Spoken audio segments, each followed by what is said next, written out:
Happy Monday morning. It's Fightful overbooked. It's in the weeds. I'm Actual Pearl. Jeremy Lambert's here. We're going to start our morning with the wrestling talk that we always do. Jeremy, how was your weekend? How are you doing? Sucked. Horrible. Really? Awful. No. Yeah. Oh dear. What happened? I don't want to talk about it. All right. Why would I want to talk? You know what happened this weekend.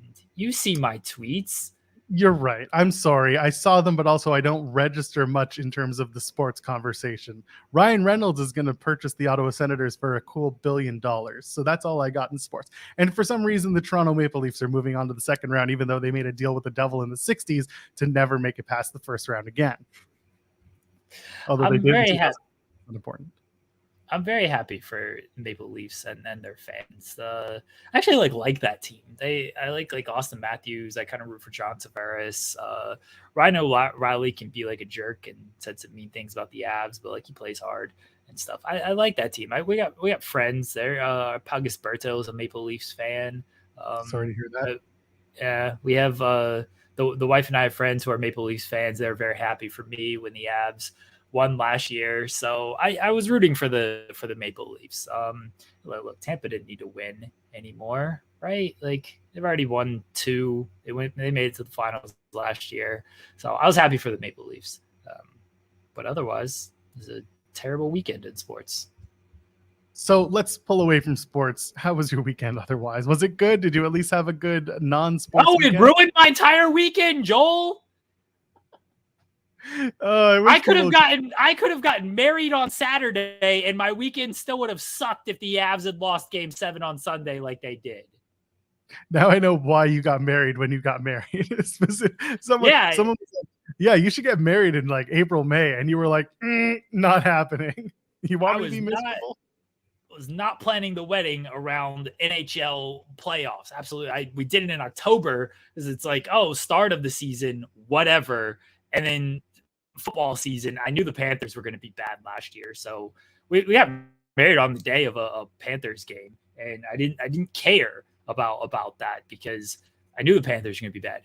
Who cared? Wasn't getting married around hockey time playoffs. You kidding me? I'd get divorced the next day. I remember that Panthers game conversation because Cassidy Haynes from Body Slam was at the wedding, and he was like giving you the scores every few minutes. Yeah, they played the Falcons that day. He's a Falcons fan. That's right. Yeah. And my pals Todd Bergman and Steve Cook from the old 411 days. Shout out to them. T-Berg is a Panthers fan, so he was also updating me on the scores and stuff. Yeah, didn't care. Sean Ross Sapp was very excited that we scheduled the wedding on a Bengals off day. So I remember, yeah. Pretty sure he would have just skipped our wedding so he could go just watch the Bengals game. Not even go to the game, just like sit in his house and watch the game. It's true. A little known fact about us wrestling people. We may sit in front of cameras and talk about wrestling, but there's nothing we would rather do more than sit at home and do absolutely nothing. There's nothing us wrestling fans like to do more than not watch wrestling when we don't have to. That's valid. That's always the weirdest thing. It's like, so what would you be doing if you, it's like, I hate wrestling, but like, I'm sick of wrestling. What would you rather be doing? I don't know because I like wrestling too much. Or like, I would rather be talking about wrestling than doing anything else. I get it. What an interesting weekend this was. We're going to talk about a whole bunch of stuff. I don't think we have to talk about CM Punk showing up at Impact, but we'll talk about Impact later because someone else decided to show up at Impact, which is good. I'm excited. And then later on at 11 o'clock, our buddy Cole Radrick's going to be joining us. New BLP champion, isn't he? It's a big deal, Jeremy Lambert. Yeah. BLP heavyweight championship, and he's going to be here. Very excited. Your internet is causing you pain today, like it's causing me pain. You gotta get my computer. It's your computer. Is it overheating? Do we have to start beating it with fans? I need a new computer. Everyone donate to the Jeremy Lambert Computer Fund. I do too much work, and this thing is completely dying on me. It's time for Jeremy to get a new computer and expense Fightful. You could do it. the computer that I want, I don't think they're gonna expense for me.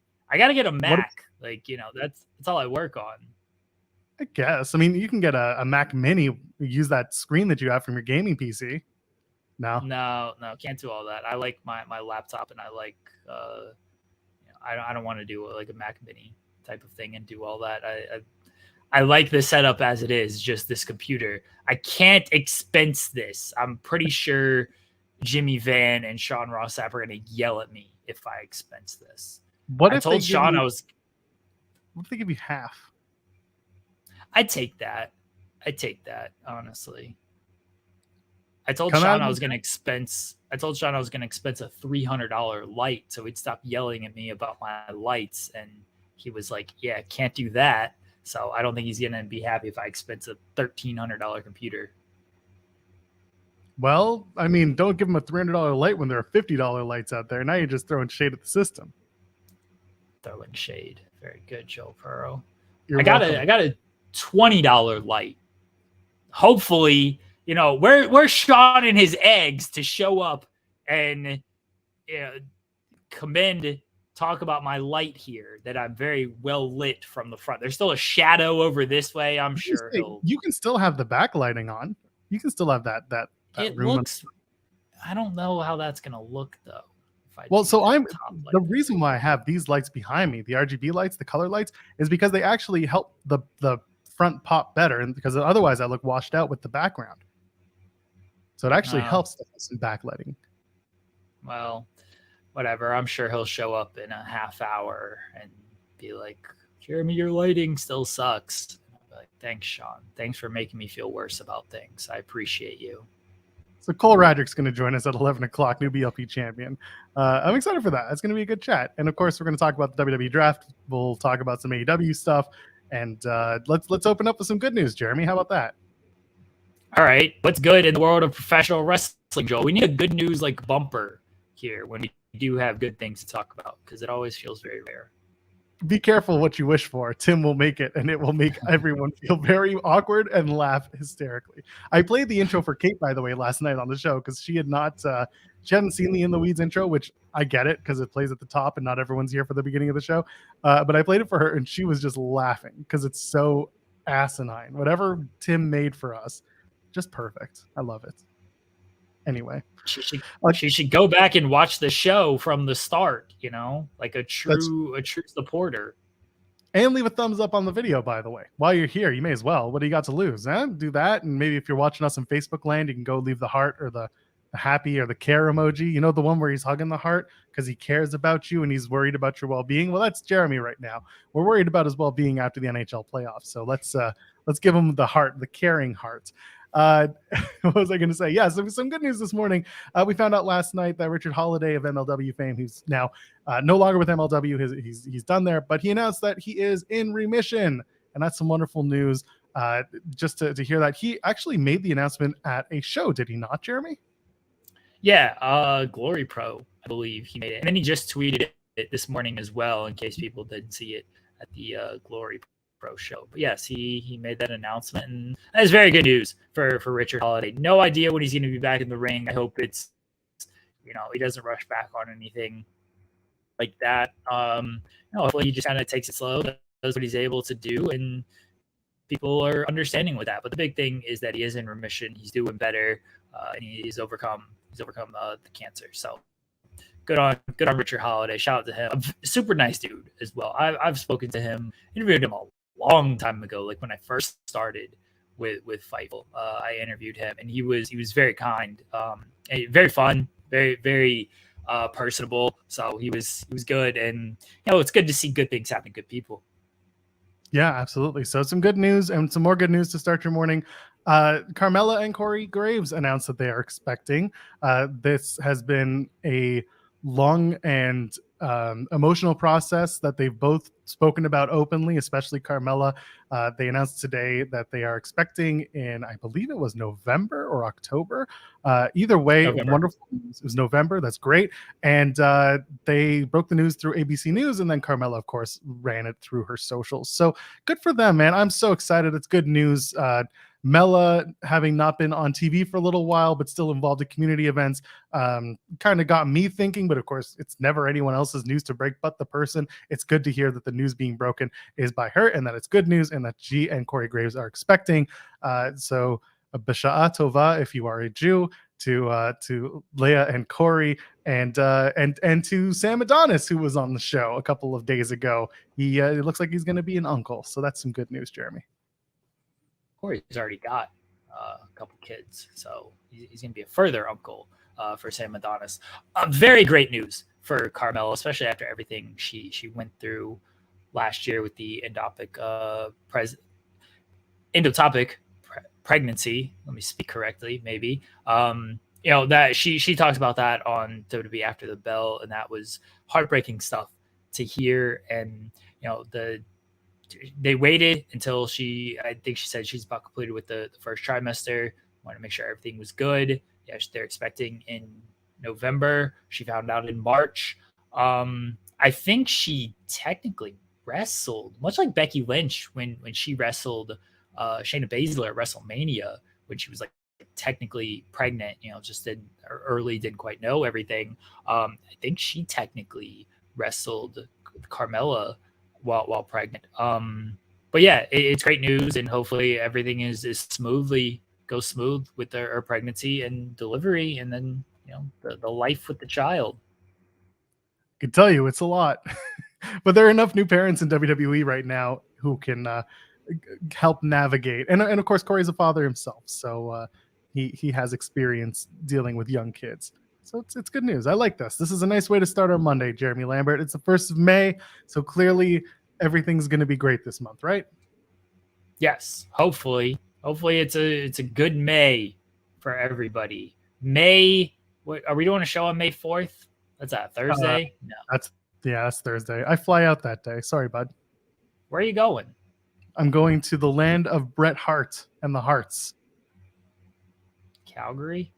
I am. I'm going to go track down Lance Storm, and I'm going to be like, hey, give me an interview. And he'll be like, hey, who are you? And I'll be like, he punches you in the face. There are enough Impact people who want to punch me in the face, Jeremy Lambert. I don't need another one. Why? I'm still debating going to London. I got to email their PR and be like, hey, you doing any in-person interviews? And if they say yes, then I might have to go to London for Under Siege because, as we'll talk about later, the card is shaping up to be really good. So I'd like to see some of the matches that they're building too.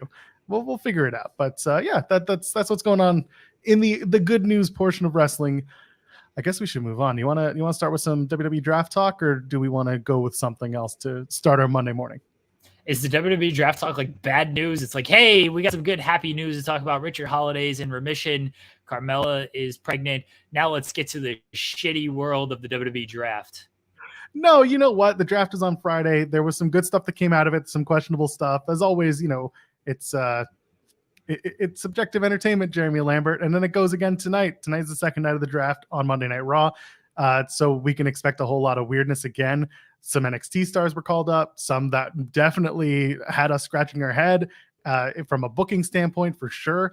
And others that, you're just like, cool, it's good to see them. Didn't know where they'd been, but we'll see where they go next when it comes to their main roster career, if you will. Notably Apollo Crews, who was probably dragged kicking and screaming from the Performance Center as he was drafted to Monday Night Raw. Poor Apollo.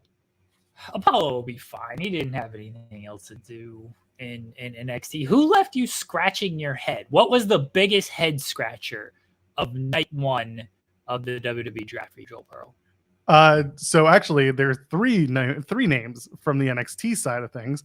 Two are together in a tag team, and that's Isla Dawn, if you are Michael Cole. Poor Michael Cole couldn't get the name. Once upon a time, Steven Jensen, when he was doing the Weekender and talking about NXT UK, he would do the same thing. I understand. Like, you see, it's ISLA. It's easy to just be like, read the card. You don't know any better. Isla Dawn. So it happens. But I laughed. Everyone laughed. Me and Kate went on like a good 15-minute bit where we're just like, if she gets wet, do you put her in Rice Ladon? If she's a rapper, is she Obi Trice Ladon? Like it just went on and on and on. So go watch the show from last night, Kate and Joel at 8. So Yeah, so the tag team of Alba Fire and Isla Dawn, who are currently the NXT Women's Tag Champions, going to are they going to Raw? They're going to Raw, and that No, they're raised going to going to SmackDown. SmackDown. Sure, Yes. whatever. They went to the main roster. I'm not even going to tell you specifically where they went. I know Indy went to Raw because the way We're trying to be professional here, Joel. They went to SmackDown. how in the weeds are we getting this morning? Let's be honest. We're supposed to be very in the weeds. We've established on Friday you don't listen to me when it comes to the draft. I had all the insights. I had all the correctness of correctness, and you don't listen. Now I'm trying to tell you that they're on SmackDown, and trying to present everybody with factual facts and correctness of correctness out here, and you just dismissive of me, Joel. I'm tired of it. I'm sorry, what was that? Oh my gosh. Continue. Whatever you're talking about, just continue. So Isla Dawn and John and Alba Fire. I was about to say John Alba's Fire, as I used to call them on the screen. They get drafted to the main roster, and I'm only confused because they're the NXT Tag Champions. Then they set up a match with KC Squared. Sure. But again, they're just proving the point that the NXT Women's Tag titles are the hot potato championship in WWE, because literally no team can keep that title for more than 30 days, maybe, or one defense. We've seen a whole lot of champions not successfully defend those titles in the recent in the recent times. So them getting drafted is a good thing because they're both talented, they're both deserving of it. But to do that and almost, I don't know, they could drop the titles on Tuesday. Seems to be the most logical explanation. And then what do you do from there? They go and, they go and have their main roster run, or they keep the titles and then maybe they're going to fold the NXT Women's Tag titles into the WWE Women's Tag titles, which personally I wouldn't mind it. I think a lot of people have been talking about that. They're not going to do it. You don't think? No, they're not going to do that at all. Why They're not? going to keep these NXT. No, because they just aren't. I mean, why? I Why understand not? you're trying to because this is not what they do. They're just not going to do it. I think I don't disagree that they shouldn't do it, because I don't think they have the depth to do two divisions, one main roster, one NXT. And if they're floating titles, I mean, before they had the NXT Women's Tag Team titles, we saw the WWE Women's Tag Team titles defended on NXT. So you could float them down to NXT if you would like to do that. I don't think they have the depth for two tag team divisions across basically two brands. If you want to say it's three brands, then fine.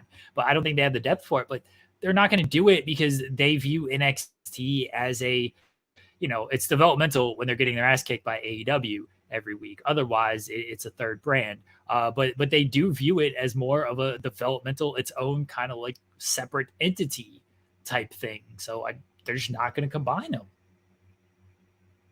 Again, if it's their own thing, but they're developmental, but they're not, why keep them?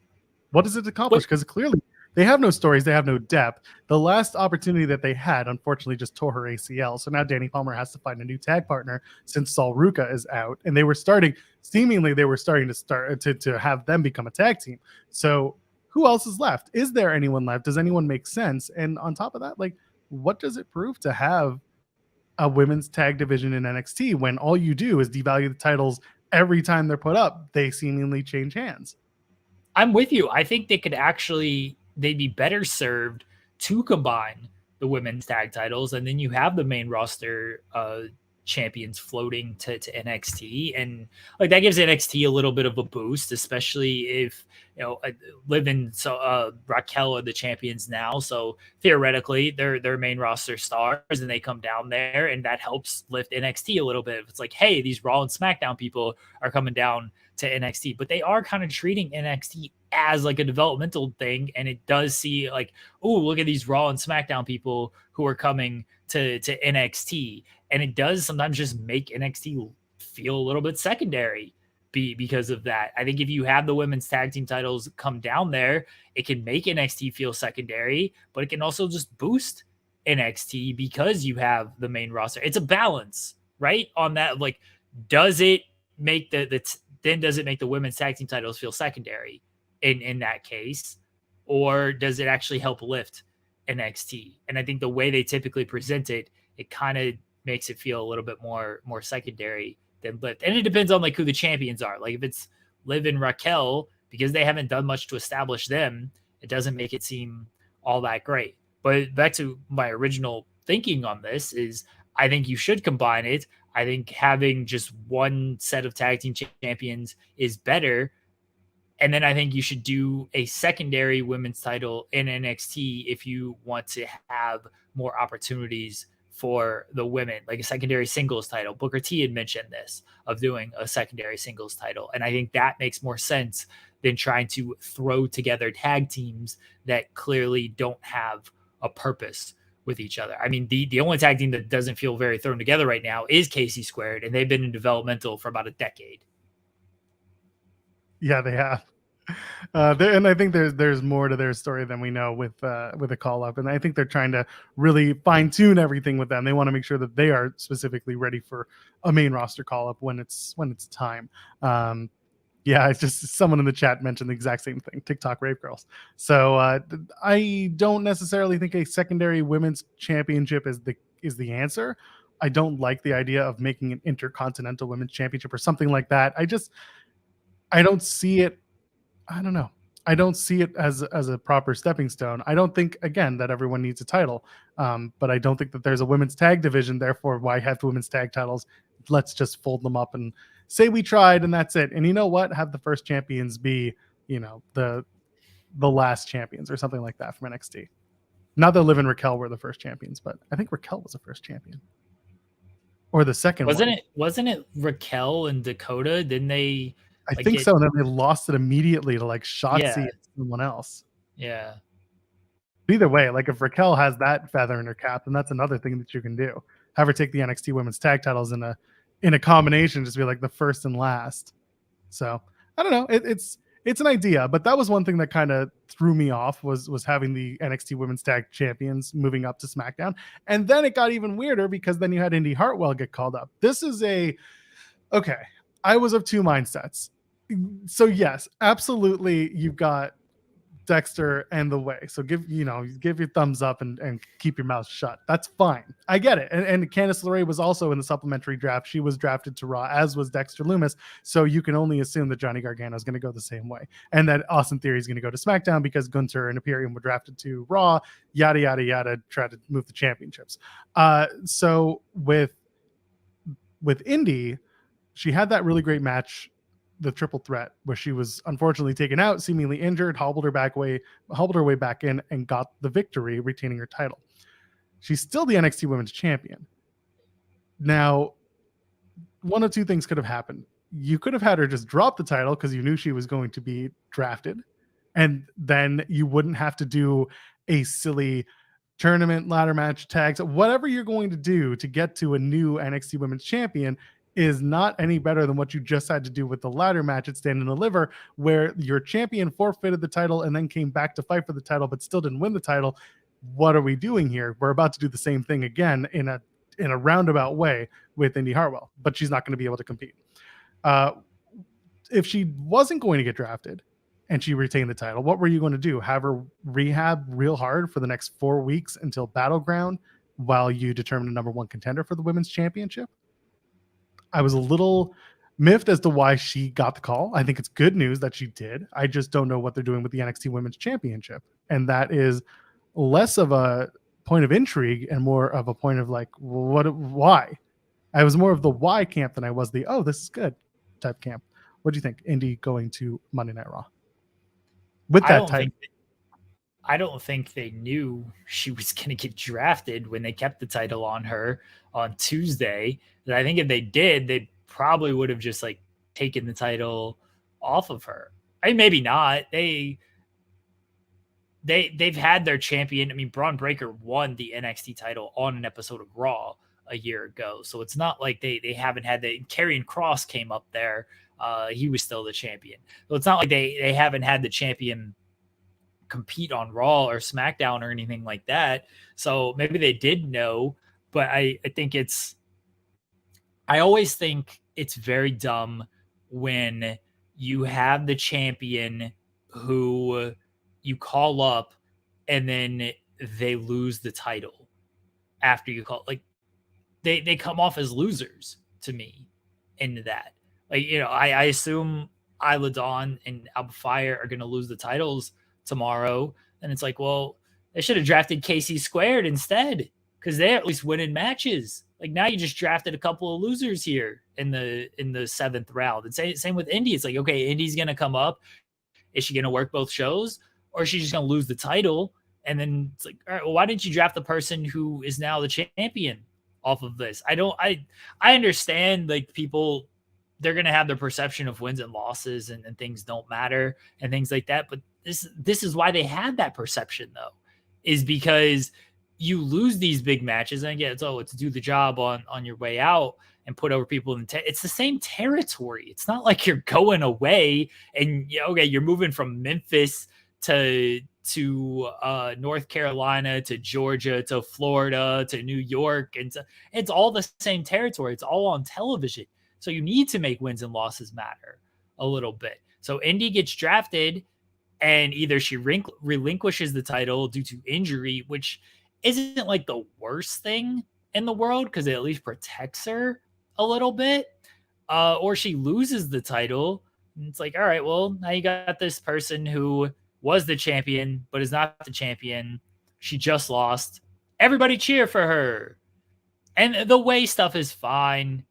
It feels like I think Johnny Gargano did himself a disservice by showing how fun he can be in that role, because they've lost the plot of why people initially got behind Johnny Gargano. And it's good on him. He probably like extended his career in WWE by showing he can do those things, but he's definitely just not been the same guy because of it.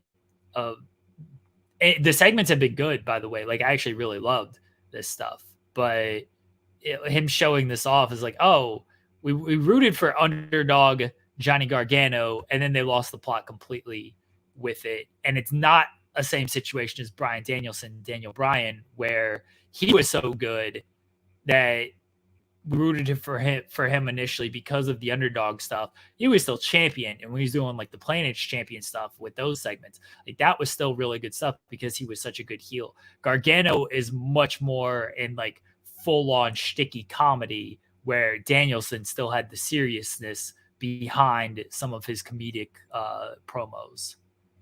I just put it together.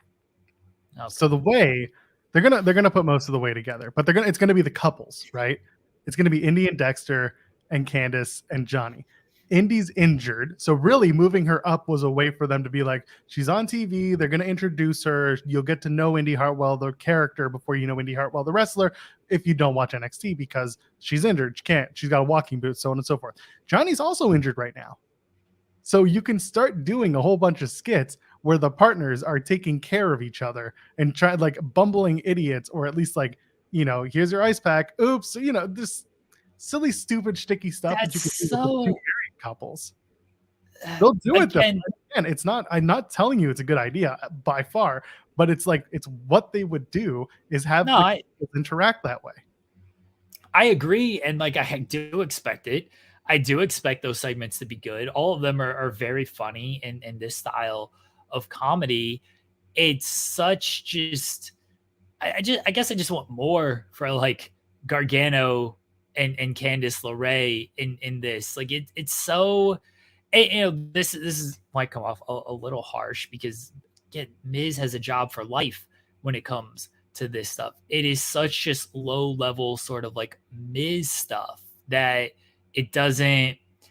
I just think there should be more with Johnny Gargano, and it's not the same as it's actually worse than some of the Miz stuff, because at least Miz is like working with like celebrities in high profile spots, and they like same with Sami Zayn. It's like, oh, Sami Zayn is better than this.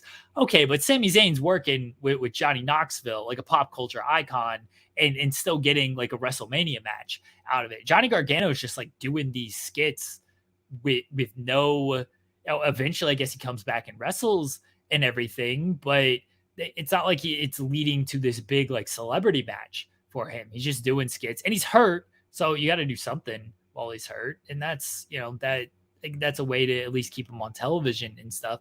Just whenever Gargano's back, I just want more I just want to see like Johnny Gargano have good wrestling matches again. I don't want to see this like shticky kind of stuff. Like the Grayson Waller feud, at least there was at least a serious tone to it, which was good. I have no time for the Loomis stuff. Bless Dexter Loomis. That man came back. He gets to do his stalker stuff and whatnot.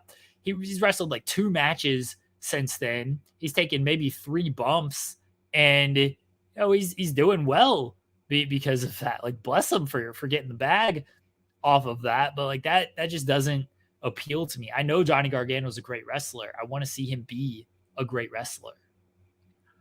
There comes a point in every wrestler's career where they do have to shift their ability, and not their ability, but their way of wrestling, their style. Johnny might be on the precipice of that, given recent injuries, given how hard he's gone over the last few years. I would love to see Johnny Gargano continue to have the great matches he had in NXT and even before that. But at the same time, how much can you put into that if your body's not letting you? So it's a really weird conversation to have, not knowing what limitations, if any, the wrestler of old has now. You know what I'm trying to say? Right. Yeah, I think he extended his career in WWE because of this stuff. Yes. I would just, look, the injuries are hampering him. I don't want him being out there wrestling and pushing through all of that stuff and making things worse on him. I guess I just want the old Johnny Gargano. That's all. And I just want his theme back. Okay, that's really what all of this is about. I'm mad about the theme change. That sucks. Yeah, I get it, and I agree with you. The new one is very strange. It's like Judgment Day's version of the Johnny Gargano theme. It's not great, and the Judgment Day themes are actually okay. It's just doing whatever happened to Johnny's theme is not it. I agree with you there. I think many would agree with you. Cody Rhodes getting drafted separately from Roman. You and I talked about it on Friday that you would keep them together instead. Instead, not even close. Cody's on Raw, and Roman and Solo go to SmackDown. That's a pretty interesting split. What do we think? Is Cody going to ignore the World Heavyweight Championship tournament now and look even dumber? Like, what are we doing? What are we doing here, Jeremy Lambert?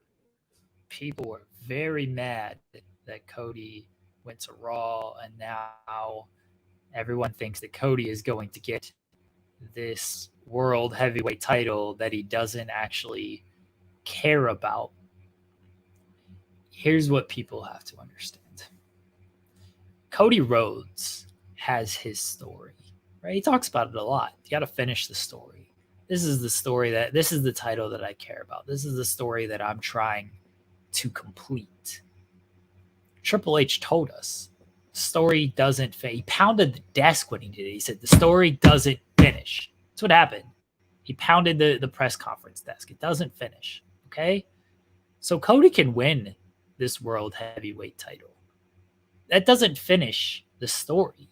The story is always going to be the WWE title. There are just many chapters in this story. Some chapters suck. You read a book, and some of them just aren't very good. And sometimes you just want to quit. You want to give up on the book. And I don't blame you if you want to give up on the book. I stopped reading a long time ago because I can't read. And so I just put every book down. I just read articles all day. But some of these books, you know how it is, Joel. I assume you read things. Some books just aren't good, man. Sometimes you keep reading it and you read the chapters like, nope, this is terrible. Sometimes you power through though, because you have hope. You're like, you know what? The first half of this book, the first 1/3 of this book was really good. The middle 2/3, not so great. But I'm holding out hope that the final third of this book is going to deliver. And maybe sometimes it does, and maybe sometimes it doesn't. I think the first third of Cody's story in WWE was very good. We're in a middle third portion here. And so far, it ain't going so great, especially if they're going to put this World Heavyweight title on him. But eventually, he might win. He might, mind you. There's no guarantee. He might win the WWE title. And then everybody will rejoice, and the story is great, and it'll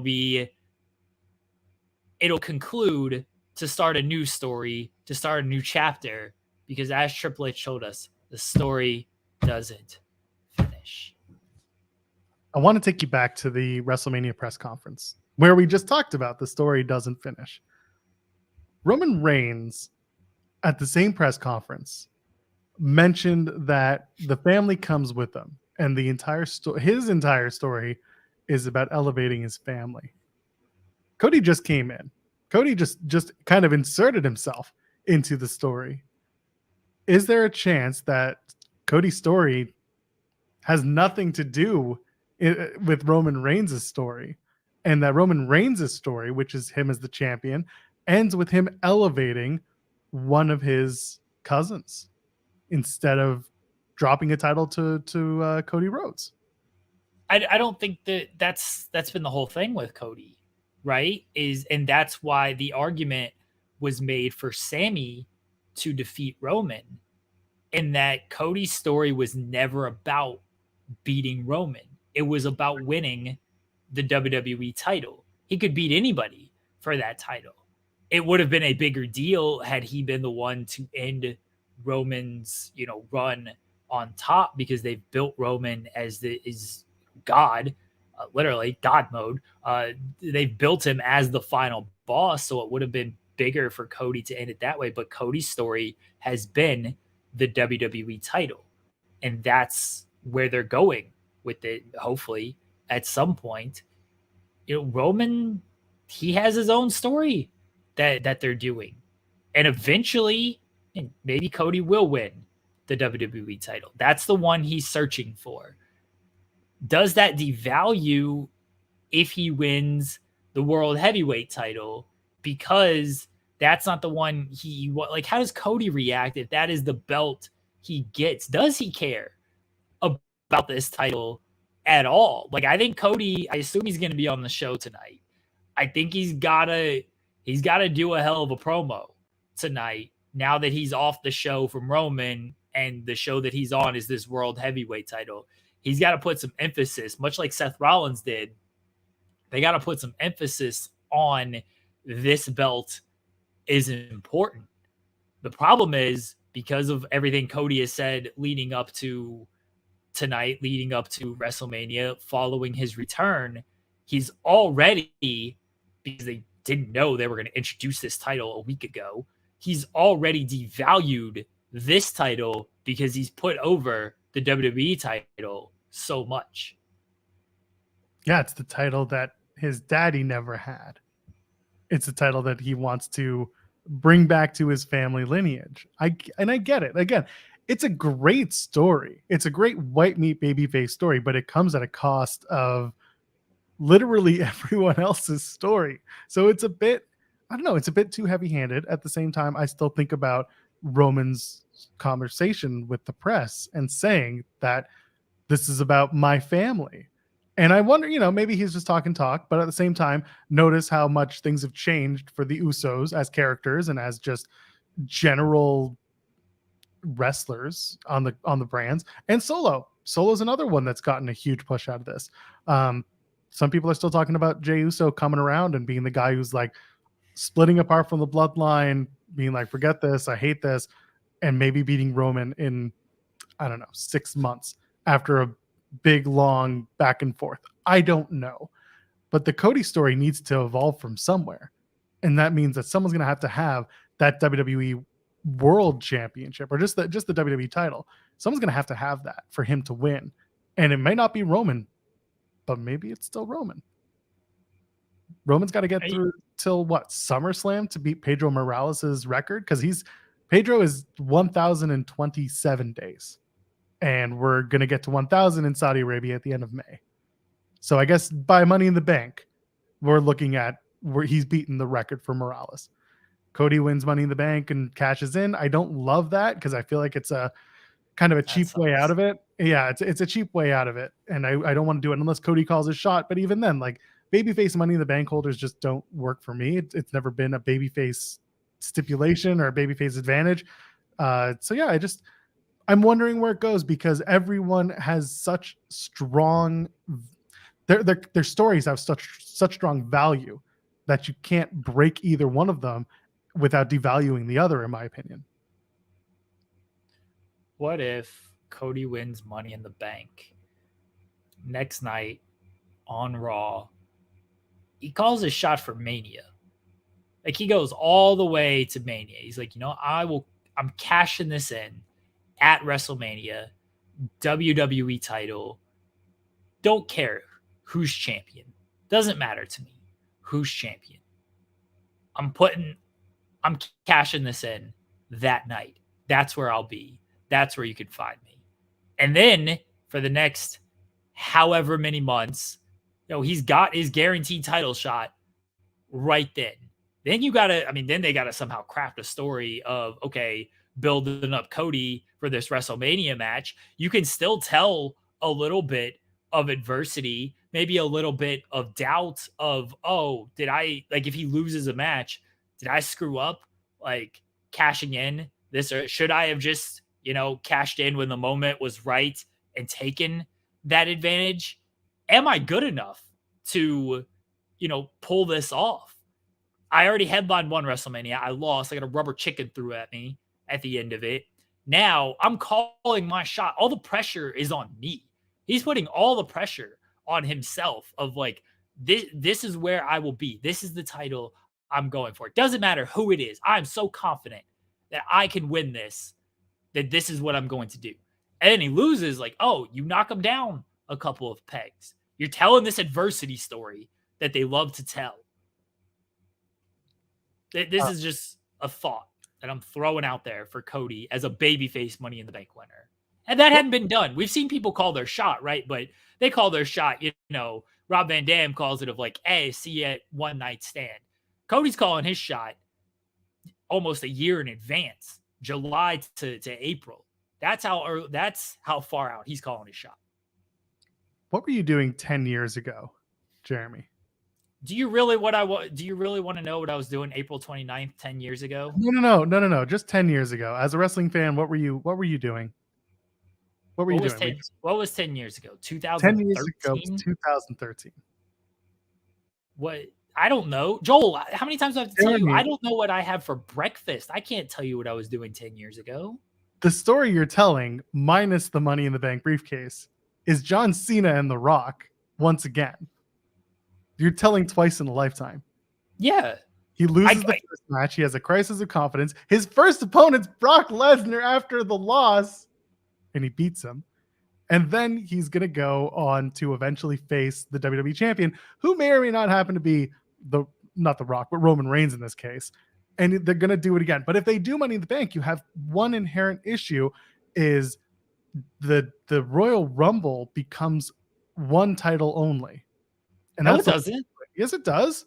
No. Because he said, I'm calling my shot. Was he going to come out? So why can't the Royal Rumble winner say, like, screw Cody Rhodes? Like, I also want the WWE title, and then make it a triple threat match. No, then a triple threat absolutely devalues everybody's story once again, because a triple threat means somebody doesn't get pinned. What if it's Seth Rollins? And Roman Reigns is still the champion. Seth Rollins, you intertwine all of that, and Seth Rollins is like, all right, good on Cody. He's going to call his shot. I got beef with Cody. I got beef with Roman. I'm trying to be the person who does this as well. What if it's Seth Rollins and you do triple threat match, WrestleMania 40, Seth, Cody, Roman? That's a big match. It's a big match, but first of all, Hunter, Vince, they hate doing a multi-man match as a main event in WrestleMania. Like they hated the Why? That's how Hunter friggin' became the first heel to win in WrestleMania main event history, is because of this multi-man match. Yeah, well, that's just how it goes sometimes. That was a 2000. Nobody liked that because it was all about the McMahons. Yeah, well, that did suck. But two of the biggest moments I didn't say it was good, but I'm just saying know. that's how Hunter like made his kind of name almost. Two of the biggest moments, I know one's erased from history, were triple threat matches at WrestleMania. Also Joel Pearl. Oh my God. Big brain Jeremy Lambert here. Oh no.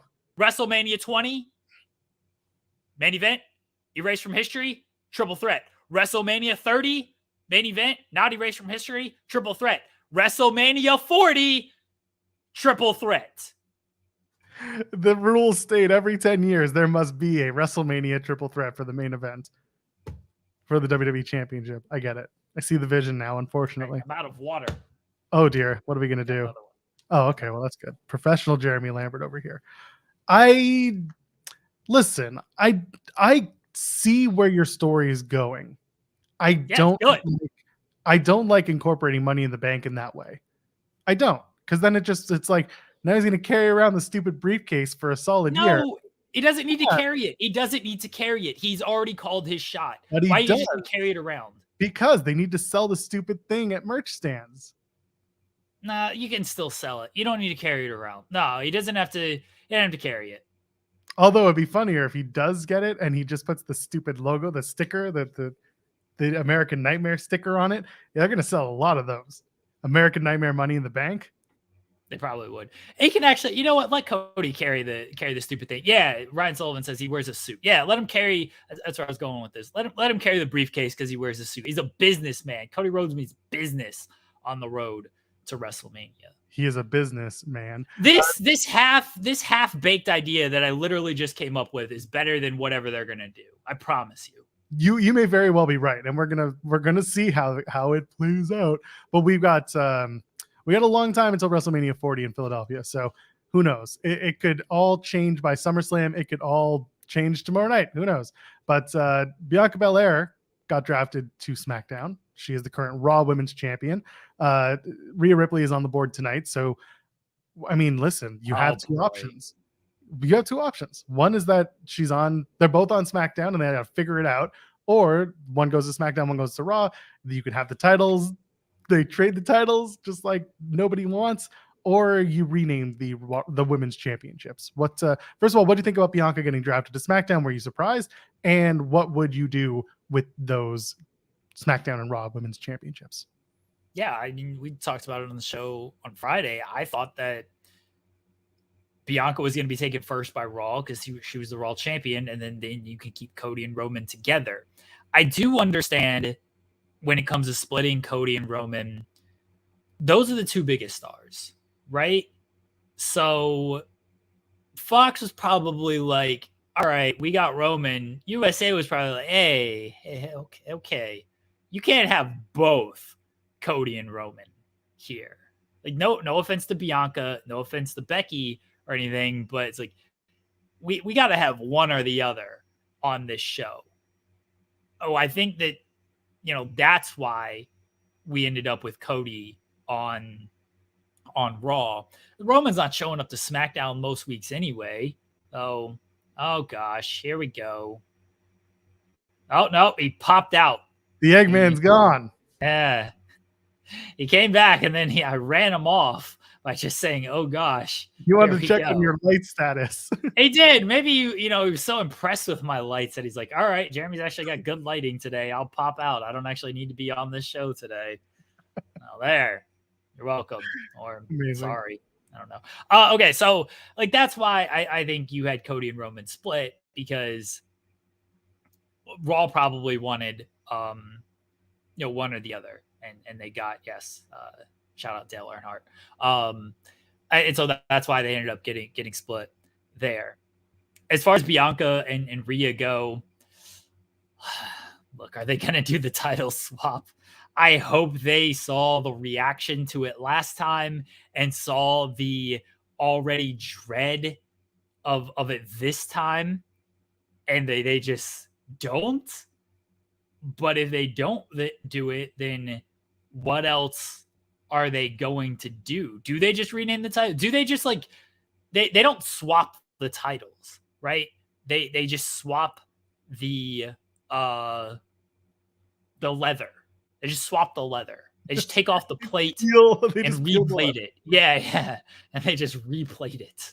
I don't mind the idea of like one belt having, so both of them have one has the white leather with the black inner. You know how right now the Raw one has the red on the inner and then the SmackDown has the blue on the inner. So you just do an inverse. So you do like a white belt with the black inside and then a black belt with the white inside. And that could be your 2 women's championships. And that's how you split them. What if you just rename the titles? Because the only reason like we think, oh well, the Raw title has to be on Raw and the SmackDown title has to be, is because they are called the Raw and SmackDown Women's Championships. What if you just call one the Women's Championship and another? I know they don't want to go back to Divas, so you have to come up with knockouts. Sorry, no. You'd have to come up the Evolutionary Championship. I don't know, but like, what if you just rename the titles? Come on, Eggman, pop on the screen, Mr. Egg. Cuckoo, let's go. Anyway, you can call it the World Championship and the Universal Championship. Just as much, just as the men's, you could just do it like that. The World Women's Championships and the Universal Women's the Women's World Championship and the Women's Universal Championship. Yeah. Simple and straightforward. I think renaming is much better than just like swap the titles type of deal. So here's the thing. The one thing I will say about the swap the titles idea is that you can have the belts being, you can have a really tense moment between the two because you've already started that the night after WrestleMania, right? Where you had Bianca and Rhea standing in the ring and a lot of people saying, oh, this is WrestleMania 40. This is that main event. You can kind of play into that a little bit, have a tense moment where they're kind of like just in the ring together. They don't have to trade the titles, but they just have to have some sort of interaction, some sort of tense moment. And you just kind of keep that in the back of people's head that these two want to fight each other. One's very much, white meat baby face. The other one is very much the heel who literally paints her face and hair black for all of her title defenses. Talking about Rhea Ripley, of course. I could see that being a way to do it. They should beat for beat do the Charlotte and Becky title exchange and then get everybody talking that they have real heat and they're going to actually get into a shoot fight backstage. I'm all for it. Let's do it. Oh my God. Okay. Are we ready? Are you ready to do it? Yeah, Cole Radrick is early backstage flipping us off. And that's what it does. Peel back the curtain here. Oh, there he is. Hello. Yeah, Cole Radrick. How you doing, Cole? Oh, thanks. Yeah, did you just go get the eggs for the bit? I actually hope that's what happened. No, these are way too salty today. That's a shame. You got to use paprika. I don't want to talk about it. I'm Cole Radrick. I am a champion now.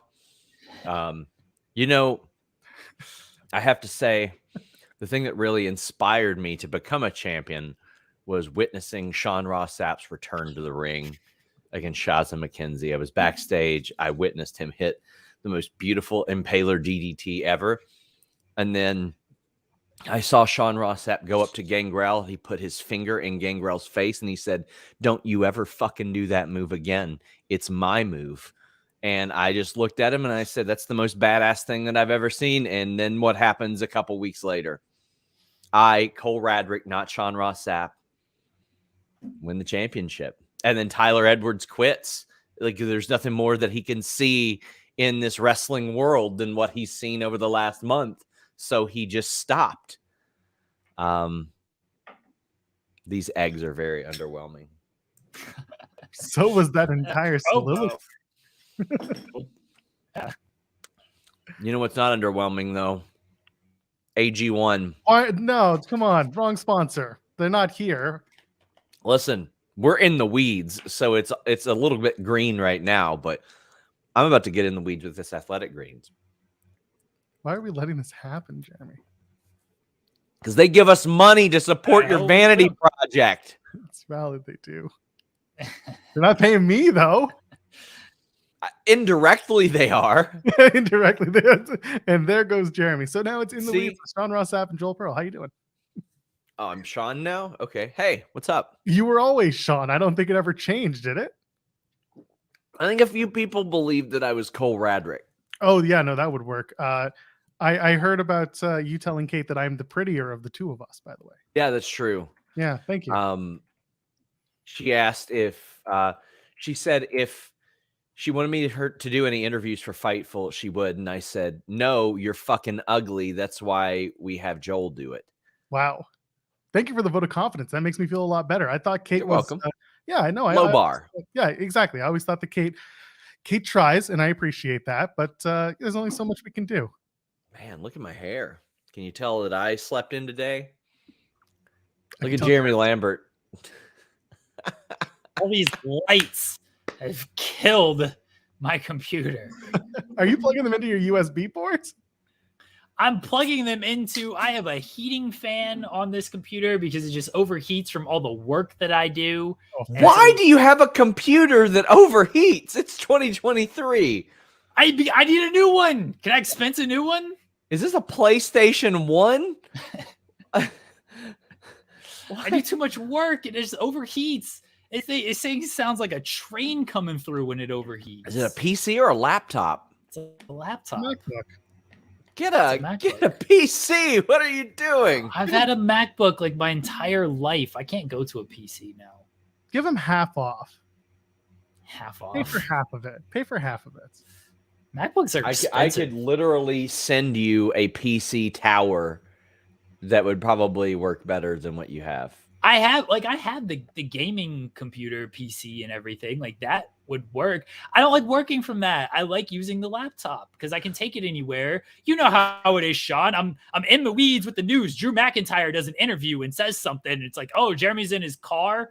I gotta pull over. I'm gonna tell a story right here on air. I got one of those was too. driving home. This was years ago. I was driving home, and the news broke that like for one of the many times like Tammy Sitch had gotten like arrested or something. It narrows it down. Yeah, I know. But she had gotten arrested, and like you posted it in the chat, and this was when it was just me on weekdays. I pulled over at a gas station to pull my laptop out to write this article because I was still 40 minutes from home, and I did not want it not be done for 40 minutes. Yeah, I thought you were gonna say you pulled over because Tammy Sitch was drunk at that gas station. The wife just texted me. I've done articles in the school pickup line because I just have the laptop on me. Listen, I used to live next to a school, and the pickup line would wrap around the house. It's very you long. had time. Yeah, you do to do that. You have. But this time. is why I have the laptop though, so I can just do all of my work from it and take it wherever I need to.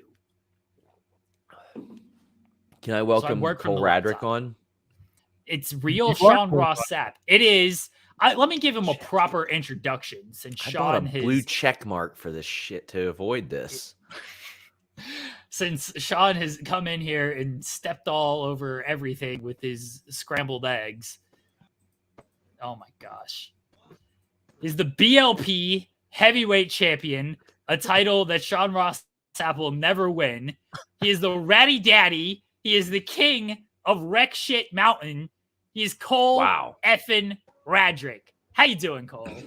Hey, actually, Cole Radrick's been here for a couple minutes. He's actually down to my right over here. Really nice guy. Yeah. I just got done posting about 15 clickbait articles you can find on Fightful. No that ain't me then. No sources. Mainly just assumptions, things we kind of tied together. Honestly, though, we should be putting over Cole Radrick over here. Like, honestly, what a great guy, great set of hair, not balding whatsoever. Beat up Billy Starks, beat up several people, not eating underwhelming eggs because I make my eggs really, really well. But yeah, it's a great day to be Sean Ross Sapp. Probably the best day. Can I get a raise, Sean Ross Sapp? No. Yep, there we go. That's exactly I don't know what I would have done. That's exactly what I would have done. If you want to get a raise, go to bluechew.com and use the code Fightful. There you go. I do want to ask you something. I know it's very important. Sean Ross Sapp. Yes, sir. I read on the internet that there were people at Black Label Pro that were livid livid and contacted super reputable wrestling journalists and Myself, the yes. Black Label Pro higher ups. There's so many of them. Yeah. We're upset that Shazza had her shine stolen because she flew all the way from Australia to be at that show. You know, as a decorated reporter, I would like to consider myself. Are you I saying a think- decorated reporter or a decorative reporter? As if you I report decorated, on- like I do. I'm well known for my clickbait articles, for my Sure. false leads, for my assumptions. But I can assume one thing: the DDT I gave Shazza McKenzie was the best damn DDT in the business. It was. Hey, I'm just saying. I looked over that rope at Cole Radrick, and I'm pretty sure that you had the biggest smile on your face when that happened, brother. The wildest thing. People were backstage watching Billy Starks face Jade Cargill, and Sean, what I saw was people they threw their phones down. They said, "We don't care. We don't care about what's happening with Billy Starks and AEW Rampage. Absolutely. We have." And what you hear the happened was pop? we all lined up behind the curtain. Did you hear the Road Warrior pop that I got when I went through that curtain? When I didn't- revealed underneath that mask? Well, I didn't. It went because crazy, for some brother. reason. The audio was messed up, like in the venue. Like I don't know how that happened, but they did It's a thing typical where they. Black Label Pro fashion. They try to do these clickbait articles where they say Sean Ross Sapp got no reaction, and then we watched a true tape. It's like the Kennedy footage, back and to the left. There was clearly audio, clearly people standing on their feet. Okay, so here's the thing. I was really confused for a minute about who was who. And then I saw that cat climbing in the background. That seals it. I know it's Sean Ross Sapp. Are we all going cats? Hold on. Wait, Oh, no, I'm confused again.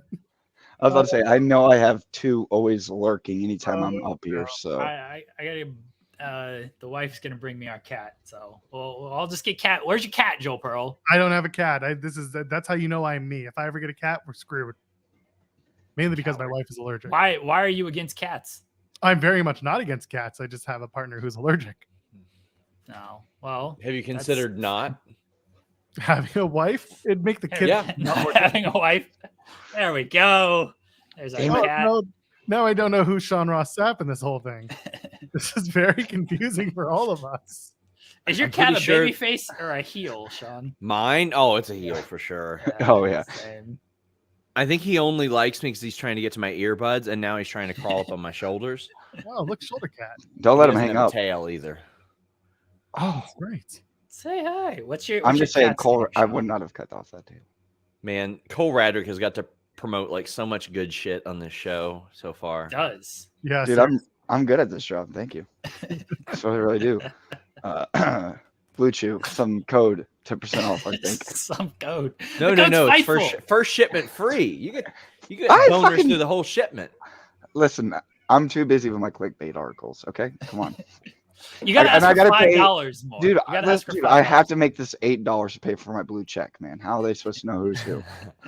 Listen, if you've changed your name to Shazza Ow! McKenzie later, that doesn't narrow it down whatsoever. Like that is I mean, such a vast thing. we have the two biggest ones on the bottom of the screen, so at That's least true. my cat That's is true. definitely healing it up. Just clawed the shit out of my foot. That's what What's I your thought. cat's name? Her name's Felix. So we thought it was a boy because she was a stray, and then we took her to the vet, and it ended up being a girl. And we tried to change the name, and does not answer to anything else. So Oh no. Felix Trinidad it is. I love it. I love it. I also love that you have a steering wheel that you're Well, we're in the booth of Wreck Twitch Mountain right now. I know. I love that you're doing an interview. You should have a green screen set up. We should be in your car right now.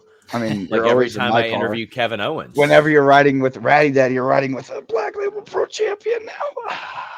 Sorry. We need to have a Let's just ease thing that in. where we superimpose Jeremy riding shotgun talking to you the entire time. And then it's just me wrecking the car repeatedly as fast as humanly possible. Why? I know you play the Jesus. NASCAR game. I mean, I Oh, play wait. a lot of racing games. Yeah, Cole's a You ever big played NASCAR '98? Nah. You got to go out Nintendo of 64. Oh, Nintendo gosh. 64, right? They had it. I'm pretty sure because that was the one with Mark Martin on the front. I think. Maybe, I don't know, but you got paintballs in that game where you shoot them out of the front of your vehicle and it makes everybody spin out. Meanwhile, it's like, I'm traveling down the road and I'm flirting with disaster. Goddamn right. That's what NASCAR is all about.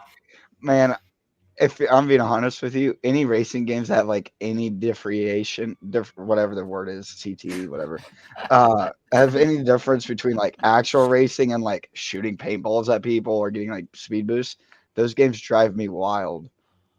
I'm a Samoa competitive Joe should be person. playing Mark Martin, not Sweet Tooth from Twisted Metal. Twisted Metal was a fucking sick game though. Give you that. It was. Give me Samoa Joe as Sterling Marlin instead of Sweet Tooth. That's what I want. I would see Samoa Joe more AJ Foyt just beating the shit out of the people in the pits after each race. Just like, I didn't like that one, brother. Wouldn't Joe be Earnhardt? Like, that's an intimidating man. Joe No. just wrecking people. I would say Earnhardt would be like 96 taker where nobody wanted to fuck with him. And then he just had the mystique. Oh, There we go. Wow, There's look the at that, cat. Jim. Look at you. Oh, look at she that. wants the belt. I get it. Shot. Oh, okay. Sorry. I'm out of gonna- here. Good No, to see wait. you. Not Hold Cole. on. What? Hold on, actually, Cole Radrick. Why is Cole Radrick getting out of this interview so early? Yeah, Gosh. I Get thought it. we were. He's not speaking professional. To you. Doesn't I agree. He's a real piece of shit. I'm going to write a Fightful article about that in about 5 minutes. You got to pay. Can you give us a good headline to clickbait? Actually, Cole Radrick. Yes. Okay, that's it. No. Yep. That's pretty much what I expected out of that. What a unprofessional scrub. Yeah. Let me 100%. see if I can change my name here without disturbing my cat too much, and I failed. All right, cool, That hat, though. cool. Thank you. Yeah. it's good 800 Studios. Shout out, and then Oh my gosh! stuff. This is all. I had this all set up, This is all. and this coward just left 2 seconds before. I can't believe this guy. Absolute just ruined everything. the gall of that man. Cole. Yes, not What up, clickbait. buddy? Cole Radrick. How you doing, buddy? I'm doing good, man. Had a really busy weekend, and just now, like today was like the first time in probably 2 weeks I slept more than like 5 hours at a time. So that was really sick. Are you used to not sleeping much? Because I know that feeling. So during the week I'll sleep all day, but weekends it's time to get going, get moving, and then he's super serious. SRS, welcome back, pal. Super serious. No. What's wrong, Sean? No, I see what's going on here. I see why you asked me to come back. We wanted to Look. chat with you. No, Yeah. you didn't. Look, Oh no! Hey! brushing her hair. No! Hey. It's party now. Break. Sean, do you want to such a- leave mutually? That was such a big pop. Sean doesn't know anything about that when he does a run in. Shazza, you finally got your pop, brother. I look know. who- First time. Look who I was in there working with. Yeah, I mean, it's we killed the crowd, you and me, Cole. So like, I think we're really the ones to blame for. I don't think that's a we issue. That's more of a you issue. I don't know. You were there too, but What happened to my camera? See, Shazza, you get on and my camera starts fucking up. your camera's Maybe if the match that had preceded my run in would have got the crowd into it. Yeah, Shazza. Oh, yeah. Maybe if we had some like good baby face. No, I don't know. But yeah, Are you the heel in this gimmick or am I? Oh, we haven't figured that out. What's a gimmick? The think thing we're that I sell with the blue shoe code Fightful. That's what. Oh, I think we're both tweeners. So because Okay. there's definitely people that hate me and there's definitely people that hate you. So I don't think so. I mean, I I've hate never- you. Nah, I've never seen a person that hates me on the at least on the I've seen internet. I've seen a few on the internet. I've never. Oh, y'all must be on that negative side of Twitter. You gotta You got to go to the You're light gonna side. be on the pause vibe. Listen, those are the people that she So- appeals to. Shazza, when do we send you back? I'm never going back. I live here. Yeah. Like not Until, forever though. June. Like till June, July, you know. No, like I can go home and visit, and then I'll come back. Yeah, you can go home and visit for like Till 20 to immigration 50 finds out. years. There's There's nothing for immigration to find out. I'm here legally. Well, there are some things. I You have know- a Missouri driver's license. Hey, Sean, you we can, finally we, got that. Sean, we can put a great defaming article up about Shazza, send it to immigration, we can get it expedited in that'd be 1 to great. 2 months. Let's not I'm do just that. saying. Let's not. I actually wrote a letter of recommendation for somebody's visa. Why didn't you ask me to do that for you? Didn't need it because I was already super over enough that the government went, yeah, you know. Actually, Wait, Shazza, I think me and you have two. Shazza, I think we have different definitions of what being over is. Like, I mean, I was over with the government. The government looked at my stuff and went, yeah, she is a like valid athlete and should come to America and is going to contribute to society. I said, yeah, I am going to contribute to society. Athlete. This is Yeah, the easiest I'm here as clickbait an headline. athlete. This is the easiest clickbait headline. Shazza McKenzie, I was super over with the government and they immediately approved my visa. Yeah. Easy Your headline. favorite. Yes. Your favorite. A See, good little the big thing- clickbait. I'm so excited to eventually report on the visa issues behind my paywall. Yeah, of course. Behind the scoops behind the paywall. That's what we're here for. That you subscribe to. I do subscribe to. We've discussed this because you won't give me the scoops for free.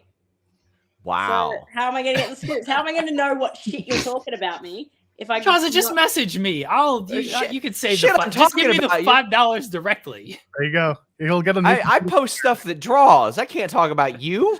Oh, What are you talking about here? Whatever. All right, I gotta go. I got things to do. But Allegedly. Can you making break your your bed? monitor? Can you Hashtag break report your monitor Shazza. before you leave? yeah, punch your monitor again, mate. Yeah. Was that- Can you was that- headbutt your monitor before you Go ahead. leave? Sean Ross, can we get behind the hashtag deport Shazza movement? Let's not. Yes. Let's, Let's go. Let's go. Let's go. The only way Loser I leaves will the country match. Let's go. The only way I'll accept a match with Shazza is if she puts her visa on the line. absolutely. And by that, not. I mean Wait, can it be like the custody of Dominic? like your credit card I mean literally her visa and her credit card. and her Both master. of them. Wait, so you want all my money and my legal ability to live in the country? And also your social what- security at this What point. are I'll you take putting your up, identity. Sean? Sean, what are you putting up? Yeah. Let's see. Can I get Hold on. Fightful? Oh, I got several things. Can you spell Fightful without looking at it, Shazza? No, I want Fightful. I have a want- tin I of want the company. Altoids. I want your share of Fightful. I saw how much you made. You showed me. Then you gotta- want that. You've Then seen you the gotta PayPal account? deal with me. Then you got to deal with me, and that's far worse than dealing with any. You don't want that that. money, I'll deal with Yeah, anyone. you don't want that. That's fine. No You don't trouble. want that at all. I'll give you one of these cool things that you can put over your webcam and make it look like you're in like a dinosaur's eye or something like that. I don't know. Why does that You can figure- exist? That was I don't know. fantastic. Is that a band-aid Yeah. with a hole in it? Yes. Something. I don't know. Why do you I have have. that? Very ineffective. I'll put this on the line. This is a AA battery. Those are worth. Those are worth. That looks like a AAA, but okay. I trust you. I trust you. Well, listen, this is something that every wrestler needs. Some athletic Deodorant? tape. Oh, Yeah. That's it. You are splitting up the deal. sorry. I saw Shazza yesterday and just reminded me. Kidding. I know Shazza needs some of these. I always borrow. Some eye drops. No, I don't think I like this deal. I think I'm gonna want you to put Fightful on the line. A copy of Unspun: Finding Facts in a World of Disinformation. Oh, I know you sure as hell need that. That looks interesting. Maybe this. It looks like a good read, but when Maybe this. I get your share of Fightful, I'll be able to purchase it. Maybe this router over here in the corner, since your internet is dog shit. Boom, roasted. This headband. I got this headband. Looks like when You I wore that in the Rec You're gonna League need that playoffs, mix by the up. way. I remember seeing that. When- You wore that in the Rec League playoffs. MVP, I might add. A brush How so you many can did you get rid of drop? that nest. How many points you drop with that headband on, Sean? Me, several. And not Two. one good article. Wow. Wait, whoa! I just noticed Cole put the fucking deport Shazza fucking. Come on! Shazza, I don't mean to play. I'm into a an man of the article. people, brother.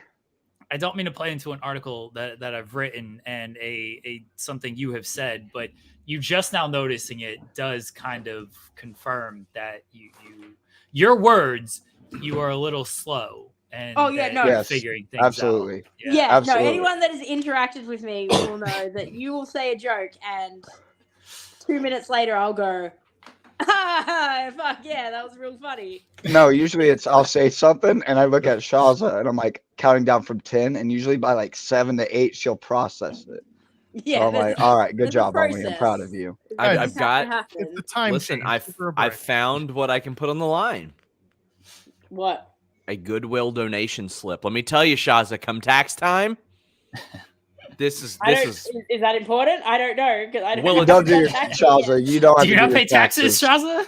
Shazza. No, I pay taxes in Australia. I haven't paid taxes here yet. Whoa, well, you're let me tell welcome. you. Just wait.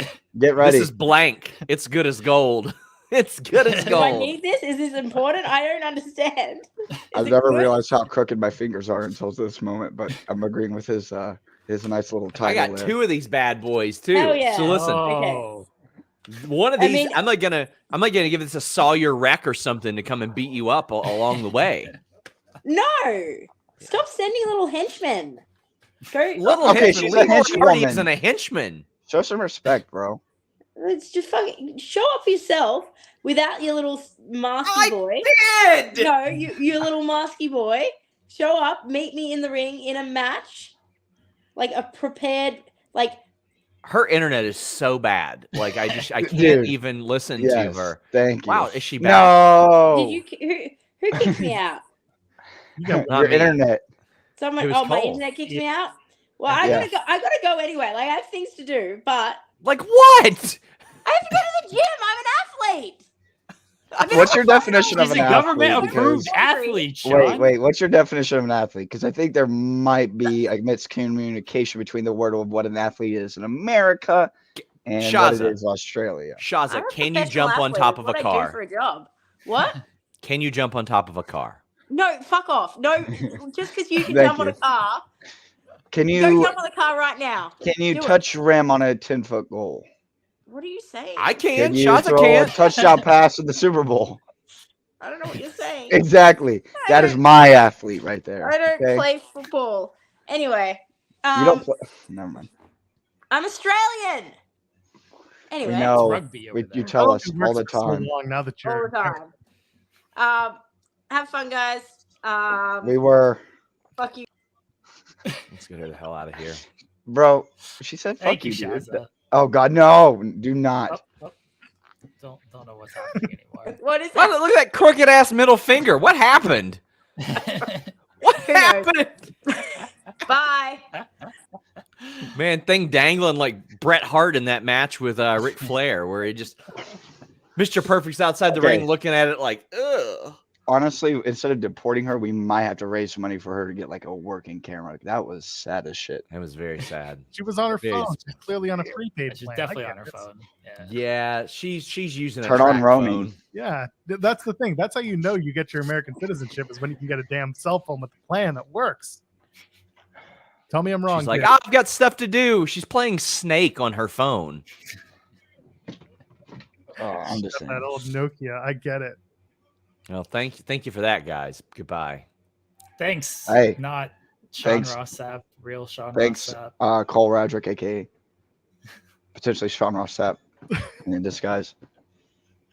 What a fucking start to this! Like, Start. We're already done. Hey, Cole. Yeah, Cole. Yeah, we said 20 minutes, Cole. It's been 20 minutes. That was your entire interview. Thanks for joining us, buddy. hey, Does see this, you live make, on Rec Twitch Mountain, pal. does this make the final cut when we put the interview up separately? Does this make the does that entire interaction? make Cole I Radrick appears. I just think that just needs to be like a quick 1 minute long little highlight reel of me and Sean Ross Sapp going back and forth And then Shazza always having to be Shazza and ruin the boys' fun. Bless. And then when I Shazza. came in, and when I was in the backstage, I just see Cole Radrick appear. I'm like, well, son of a bitch. All right, let's actually try to get something halfway decent out of this. So I feel. Then why did you bring me on? I don't know. I feel like we had halfway decent. Now we got to try. Yeah. Now we got to try. Yeah, we were set. You could have just been like, all right, Cole, have a good one. I've been like, all right. If you want to get out of here, plug your stuff, go play some racing games on Twitch, then you're more than welcome to. We have 8 minutes till the next race. I don't have enough time to load it up. Might as well do an interview. All right, we'll do an 8-minute interview. Here we go. 8 minutes. No, we're fine. 8 minutes with Cole Radrick, also title of my sex tape. Here we go, everybody. BLP heavyweight. There's 5 minutes of crying in this involved. What? 7. Here we go. We gotta account for 2 minutes of just the wondering of why we got to this point of our life. A lot of foreplay. All right, a lot of foreplay going on. Allegedly around here. I'll get confirmation if you would like. Let's just continue on, please. Dear God. Cole Radrick, BLP heavyweight champion out here. That's gonna be the line that gets me divorced. Yeah, I hear yelling from the other room. BLP heavyweight champion. How do you feel being the champion? You took on Alec Price in a number 1 contenders match, went to a draw, no contest, and then you're both inserted into the championship match, and then you won. That was a terrible decision. Whoa, first off, that was not a terrible decision. That's what we call best for business. Nah, man. And in all reality, it was a really cool weekend. It was really cool. Honestly, just to be able to win the Black Label Pro Championship. I've been there on and off for 4+ years. So, it's pretty cool. And I'm going to do what the kids say and let my nuts hang and be a pretty cool champion for a little bit. Beat up some people, maybe beat up some Shazza McKenzie, help get her deported with Sean Ross Sapp, my dear longtime personal close best friend. And then we're gonna attend some AA meetings for some Sean Ross Sapp. AA, has a lot of different good uses, and I'm gonna try to get him off of his clickbait addiction. So it's a work in progress, It's always a flex when a champion just comes on, it's just like has the title and is like, here, look at this. Well, look at that. That's a big title too, dude. You're telling me. I had to go downstairs and grab it. So I got you sent me the link, 45 minutes after I asked for it, whatever. And so I was like, all right. So I got set up, and then right before I clicked hop in backstage, I was like, they're gonna ask to see the belt at some point. So I had to run my ass all the way back downstairs, grab the belt, and lug this huge thing up here. But yeah, so now we're gonna flex with it, and nobody can tell me what I can do. How enjoyable was it to beat up Billy Starks? Little sister's my favorite pastime. Anytime I can just be like, bop.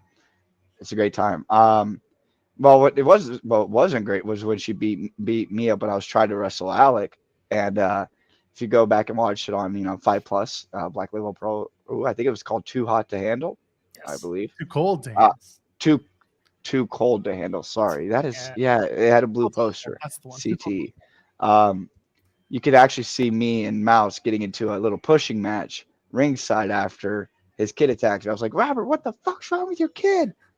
And so me and a photographer almost got into a fist fight this weekend. I won a championship. I ran my own little wrestling show, and I'm going to sleep for the next week and a half.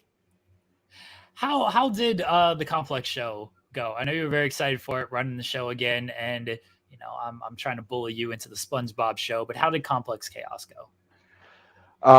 So the show came together. I don't know if we talked about it all, but the show came together in February. A local guy that's known me since I was 5-6 years old. He was like, "Hey, when's wrestling coming back to the Complex?" I don't know. I'm busy with my own real life and my own wrestling. I don't have a lot of extra time. And he wanted to sponsor it, and it was enough money for me to be like, fuck, all right.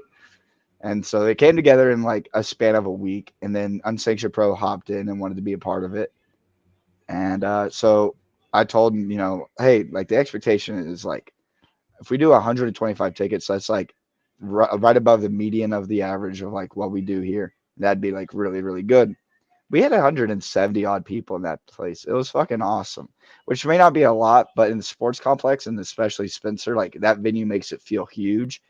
And like during the show, we had to go grab more sets of bleachers because there's a baseball park like literally right outside the sports complex. So I had to like grab security and grab a couple wrestlers to go grab more bleachers for the fans because we had to have more seating. So it was awesome, and you never know. If I feel like Goofy Goober rocking, there might be another show in October. It might have a little twist to it. It might not. It just kind of we have to kind of play things by ear and see how they go. Talk to me about. Sorry, go ahead, Jeremy. Do you follow? I was going to say. You go ahead, Joel. Jeremy already asked a question. I feel like Jeremy's the one that set up the Sean Ross Sapp thing. So no, not at all. He just comes in here on his own and just does whatever he wants. What a guy! It's his channel. Sean is never invited on this show. He literally just shows up every single time. I mean, that's going to be me NFL season. So I'm just going to comment and I'm going to be like, all right, here's the picks for this week. Here's the over-under. Here's the overs on the passing yards. And you guys are like, Cole, why the fuck are you here? And I'm like, all right, and everybody have a good day and safe betting. And we tried to do it in an NFL preview show once. Didn't really happen. But if you're here, maybe it'll actually work. Oh, it will work. I am not a negotiator. I'm just going to do it. And eventually I'm like, all right, Sean, where's my monthly paycheck? Done. Perfect. Well, that's what I do. Yeah, I mean, I just got paid, so I'm happy. See, that's what I'm saying. I'm here. I'm a working man's man.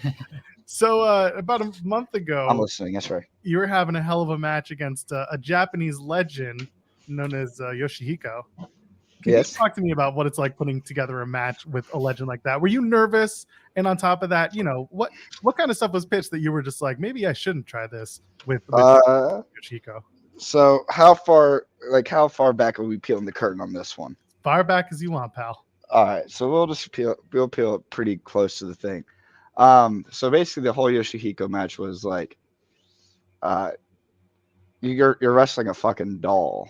Like, if we're looking at it in the purest context in like the least amount of context, this doll's a fucking legend in Japan. Like, has like had these really cool, interesting matches with a whole bunch of people. And so when I'm going into this weekend, I'm like, okay, we're gonna be like match 3 or match 4. We're gonna have 10 minutes, 8 minutes, whatever. And then it is what it is. So show day comes and one of the referees comes up and they're like, hey man, you're the main event and you got, you got 12 to whatever time, yada, yada, yada, have fun. And I'm like, we're in California. So, there's some California delicacies that everybody likes to enjoy. And I may or may not have, enjoyed a couple of them. And I'm like, okay. All right, main event of DDT GCW show Mania Week against Yoshihiko. And I'm trying to pitch some ideas. Didn't get any feedback from him. I tried to see how he was feeling about the match. Didn't get nothing from him. And I was like, all right, I guess we're going to go out there and we're going to start shooting. And came up with some ideas and it played out. I will say the one part that did you watch that match, Joel? I've seen bits and pieces of it. I haven't watched the whole game. Yeah. Jeremy, did you? I know you usually do watch some of my stuff. I watched everything from Mania Weekend. Asking me to remember it is a whole. Do you remember me like throwing the chairs in the ring at the doll? Okay, yes. This I remember. Huh? This I remember. So that was like probably like I would say the most improvised spot I did. That became like my favorite part of the match because then it became like how many times I could chuck a chair and like directly hit this doll in different fashions. So I'm like literally you'll watch it. I go underneath the bottom rope, nailed it. Cool. I think the first one was over the top, nailed it. Underneath the bottom rope, nailed it. I was like, all right, well, like I need 5 more chairs for the duration of this match. So I went in between the middle and the bottom and through the top and the middle and over the top. And then I threw one as high as I could. And this chair just goes this. cracks right on the doll. And yeah, from there it was like rock and roll. Had a lot of fun with it. I think people enjoyed it, which is the best part of it. Because if that match goes wrong, there's only one person to blame. You know what I mean? No heat on Yoshihiko for this. Yeah, exactly. Yeah. Oh yeah, I mean, he was a little snug, but it is what it is. I was gonna say, did you get a receipt from Yoshihiko for just shooting with the chairs there? Oh, brother, everything he did was a shoot. I couldn't see straight for the next day. I think emo night was that night, and I was a little bit tipsy, and I started singing like all these emo songs, maybe because I was concussed or something from this doll. Like I said, a lot of boots, a lot of hits. We're not really what we would call safe in the business. So, what was it easier to wrestle on? Oh, go ahead, Joe. No, well, hold on. Are we sure that that's from the match and not from the California experience? No, brother. Nah, there's two differences there. I know. Just making sure. I know this. Just making sure. Yeah. There's definitely THC, CTE stuff that happens. Where they kind of blend in really well. But no. Okay, just clarifying. I was gonna say, was it easier on the California delicacies because things might have slowed down a little bit, so you can kind of work at your own pace there? I would say the people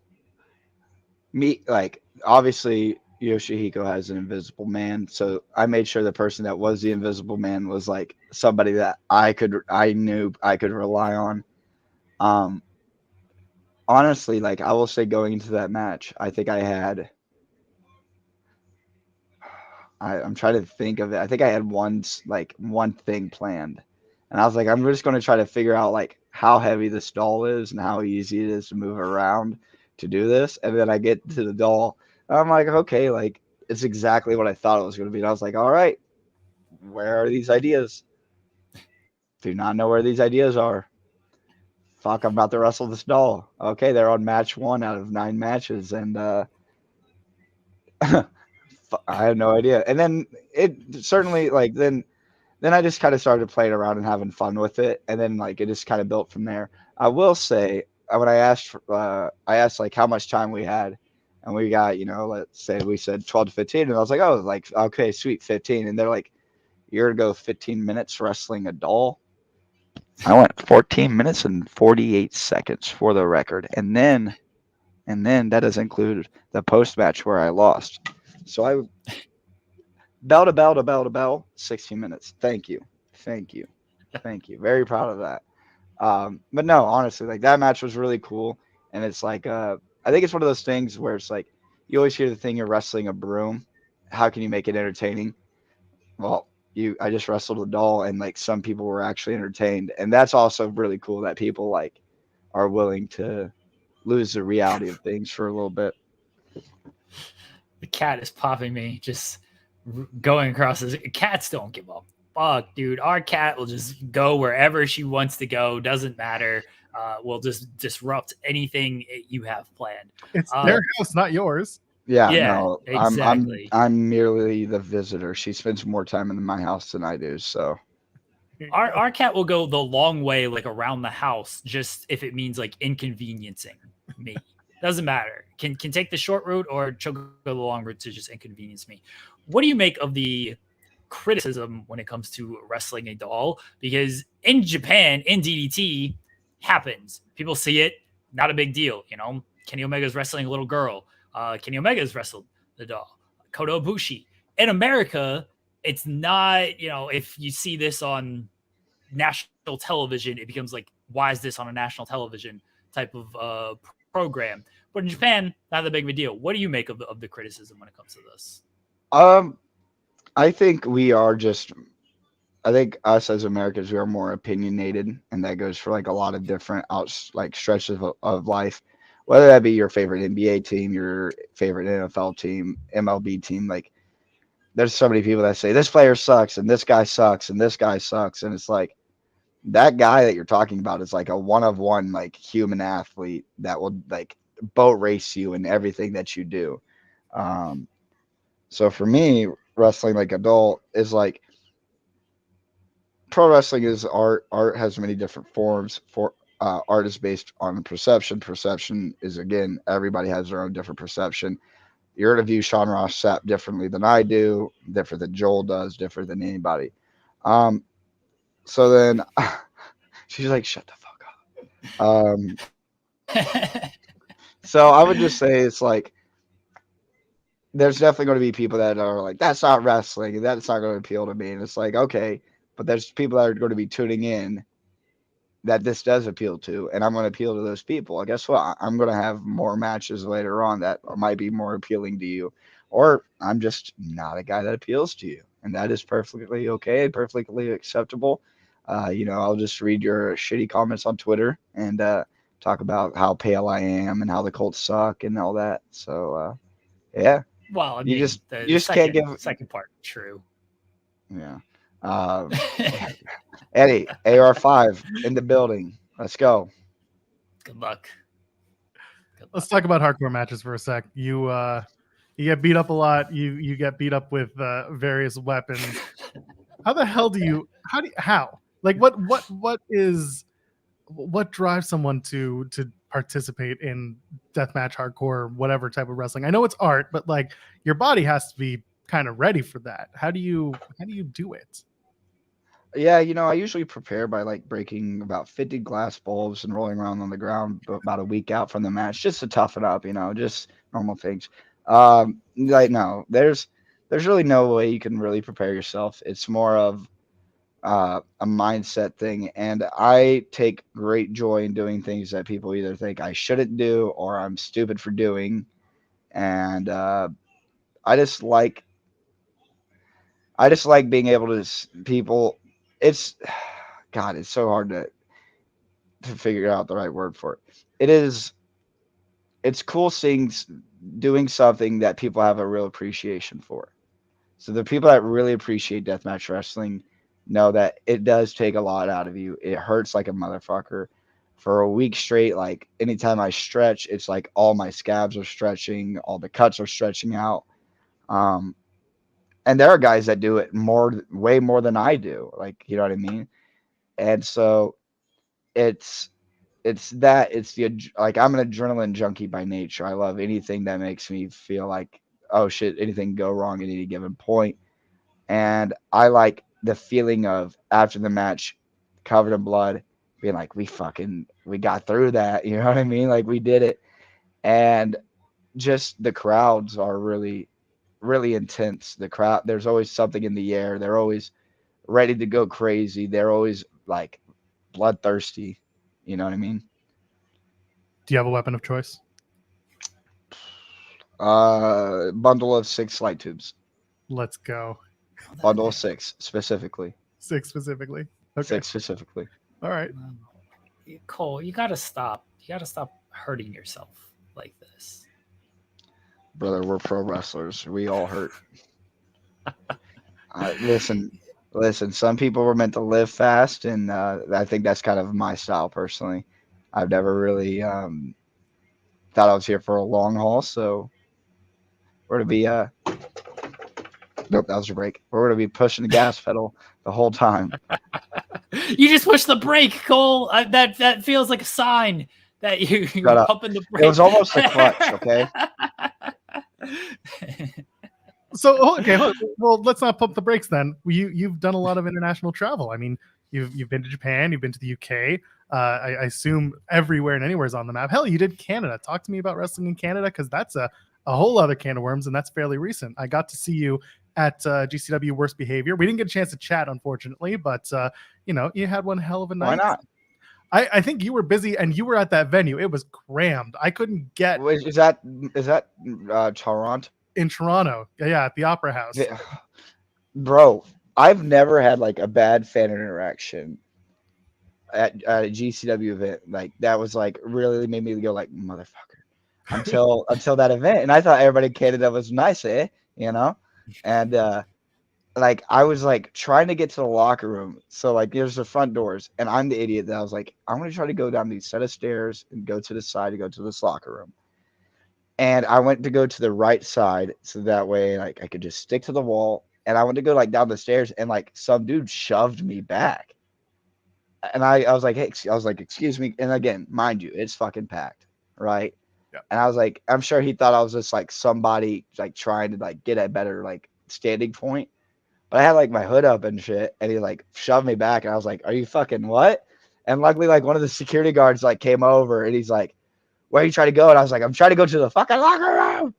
And the guy like looked at me. The security guard goes like, why did you shove him? And the guy's like, he was pushing me out of the way. And I was like, I always do like this little deal, like, excuse me, I'm sorry. I'm a short little guy. Like, please don't hurt me.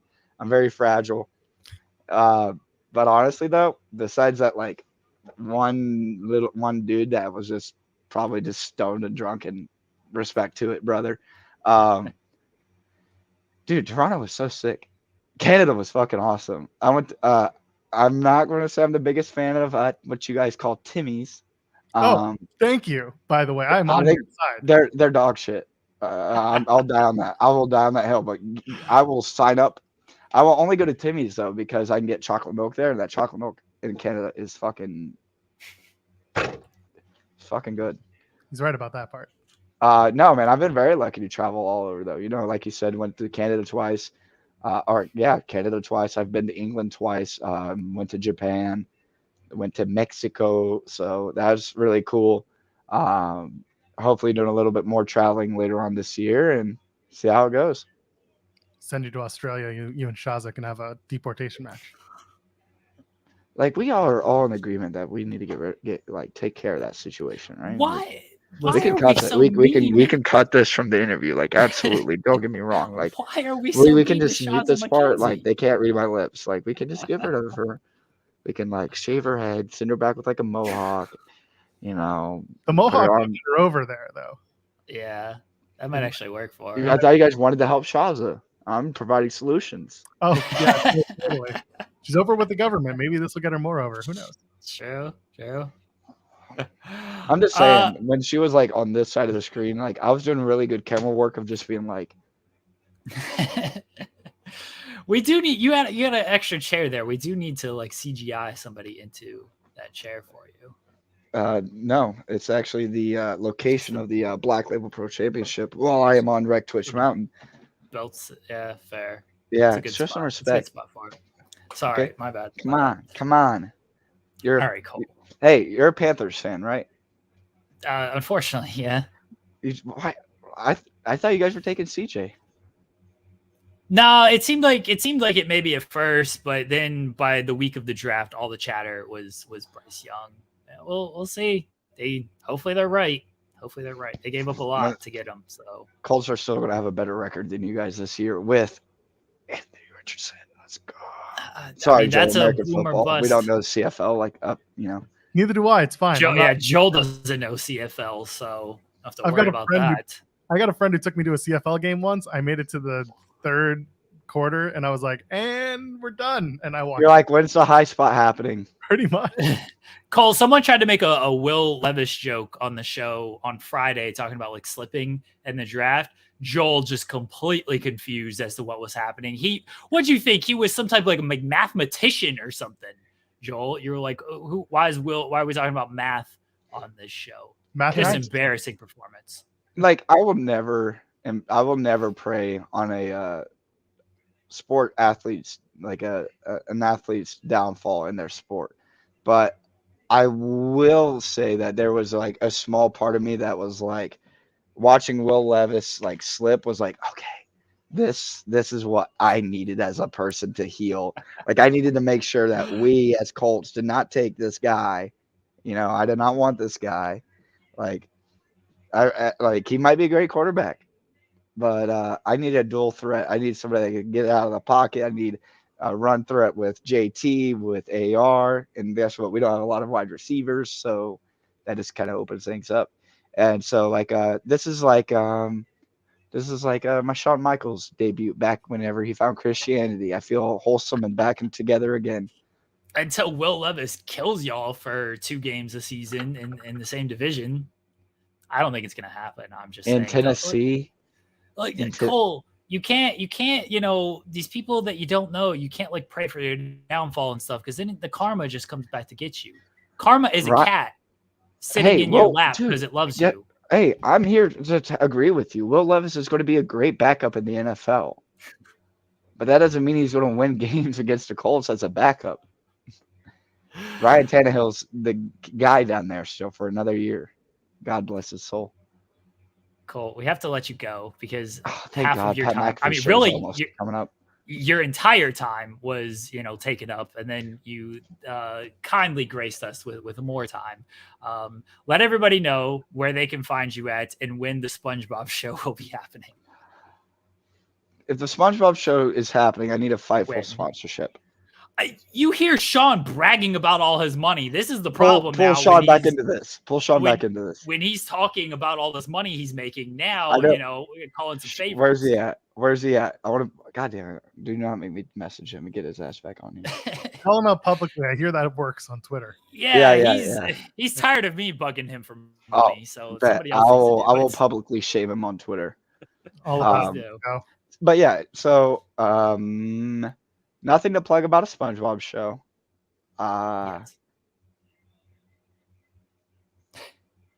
You never know. So if I run this show, Jeremy, you're coming, right? Oh, 100%. Yeah, assuming you said you're running it in Indiana. So yeah. Mm-hmm. Yeah, 100%. It'll be same venue I always run. Owen Valley Sports Complex in beautiful Spencer, Indiana. We had a sweet freaking after party at the bars in Bloomington. But yeah, so you never know. I might make an announcement. I might pop up on here and make an announcement if I decide to do a little bit of a bikini bottom thing. But until then, you can find me at Cole Radrick, COLERADRICK, on Instagram, Twitter, and then anytime you want, you can always find me at twitch.tv/Ratty Daddy number forever. The king of Twitch Mountain, wrecking fools in the racing on Twitch. Thank you, Cole. Thank you, buddy. Appreciate you. Thank you for the 49-minute interview. That was supposed to be 20. Yeah, but guess what? Guess what? It's yet another thing we can blame on Shazza. It's true. Hey. You can invoice Shazza for the time. I got you. That's not a bad idea. That's not a bad idea. Thank you, Cole. Cole Radrick, everybody, the BLP heavyweight champion, the new BLP heavy. He's flipping us off back. He must have had a really good time. There's a heart. All right. Oh man, thanks, Cole Radrick. That was fun. And Cole's thanks to Shazza. I know we just gave Shazza a lot of shit, but at least she took the time to come and talk shit to Sean Ross Sapp for a while, so that's helpful. Yes. Yeah, Cole's the best. Shazza's great, despite what Sean and Cole say about her. Sean just randomly shows up on this show. Like, upsetting. He's never invited. Everybody else we've ever had on the show has been invited. Sean has never once been invited, and he just shows up. It's very strange. I don't know what we're doing here. I don't either. We had other topics to talk about, Joel, but we didn't get to them. We got 10 minutes. You want some more good news, by the way? Yeah, what happened? Apparently Gunther, well, at least he shared a photo of him and Ginny. It looks like they got married, or at least they're walking out in a full suit and gown. So it looks like Ginny and Gunther may have gotten married. I saw them like dancing. I didn't know if that was their wedding, somebody else's wedding, or what was going on there. But good on them. That's nice. Good for the Gunther. And Nikki Cross submitted her master's paper. So there you go. She's gonna go. Hopefully, she's gonna go for that PhD, so that the interview that her and I did before Elimination Chamber is much more relevant than it was before. I tried to get her to write about Taylor Swift and her dissertation because she had an interaction, public one, with the wife on Twitter, and that topped the wedding day for the wife is interacting with Nikki Cross. I get it. Twitter, and I tried to jump in and mention Taylor Swift because that's how it started. It was about Taylor Swift, so I think hopefully she threw in some Taylor Swift references in the paper. I like those people. They're good people. Nikki Cross rules. She does. She was very warm and very friendly when we spoke. Her and Natty for that matter too. Anytime people have any negativity towards Natty, I think you just need to watch her talk about her love of wrestling, and you'll be like, oh, I should stop talking about how much I don't like Natty on TV, because she's very good at this. She really is. Anyway, and so is Nikki for that matter. Anyway, I know we talking about Trinity and Impact. However, I did hear back from someone that we wanted to talk to who was there, and they are hopefully going to join us on Wednesday. So I will leave it at that. So I'm looking forward to that conversation. Instead, with the time we have left, do we want to touch on a little AEW, or do we want to save that maybe for Wednesday and then maybe just talk through the rest of this week, I guess? It feels like the AEW conversation might actually be a little bit longer. So we can hold that for now. Something will come up Wednesday. Financials are on Wednesday, Joel. Like, we're gonna, yeah. Oh, we should probably. Oh, I know he's gonna be in demand. I was gonna say we should talk to Thurston. We should, but I'm sure he's doing like 500 shows with post wrestling. Yeah, between post and WrestleNomics, he's gonna be him and John Pollock are gonna be running pillar to post on different wrestling outlets. They're gonna do like very deep dive on it too. Like if we had Thurston on, we try to do 20 minutes, and then Sean Ross Sapp comes on and ruins everything as usual. But yeah, they would do. We'll see. I'll message Thurston. I'll see what we can do there and getting the business of it. But yeah, Wednesday is gonna be a day for, I'm sure, some financial talk. Or if we don't have Thurston on Wednesday, maybe Friday to when the dust settles a little bit on things. But hopefully the person you reached out to for Wednesday with Trinity involvement, we can make that happen. We can go a little bit over if we need to. Let's talk about AEW. And this is a Joel Pearl shooting on his enemies here. Yeah, we don't have the graphic for it. Sorry, we don't have the graphic, so we'll use the Steven Jensen one instead. No, so over the weekend they promoted the Firm Deletion is going to be happening on AEW Rampage. Typically, I'm just like, okay, that's cool. That's this is a story that started on Dark. It's kind of moved its way onto TV and it's maneuvered around. But then I noticed that it's also going to be on a special start time on Rampage, because Rampage this week is going to be, I believe, at 5:30 Eastern. I think at one point it was on a Saturday. Is it the Saturday? So either way, this really just kind of moves my point forward that, Rampage being the place to do this Firm Deletion, where you've spent money and time and resources and talent building a story that ends on a show where I don't know when it's on, is, to me, not a great way to tell the story and not a great way to potentially finish the story. The Firm Deletion is going to be a match that was pre-taped at the Hardy compound. So Friday at 5:30, according to someone in the chat. So maybe. Yeah, sorry, it is. I'm thinking of next week's show. Next week's show's on a Saturday, and Firm Deletion. Yeah, this week's Friday at 5:30. It's just been moved around a bunch. And my point here is kind of like, what are we doing here? And is this really the best way that you can promote a show like Rampage, which, numbers aside, is not necessarily seen as like must-see TV, but this is, again, the culmination of a fairly long-term story arc. So, Jeremy, I want your opinion. I want your ideas when it comes to A, Firm Deletion, and B, airing it on a Rampage that's not on at its normal time. And normally could be a great anchor spot if it was going to be on the normal Friday at 10 p.m. Eastern.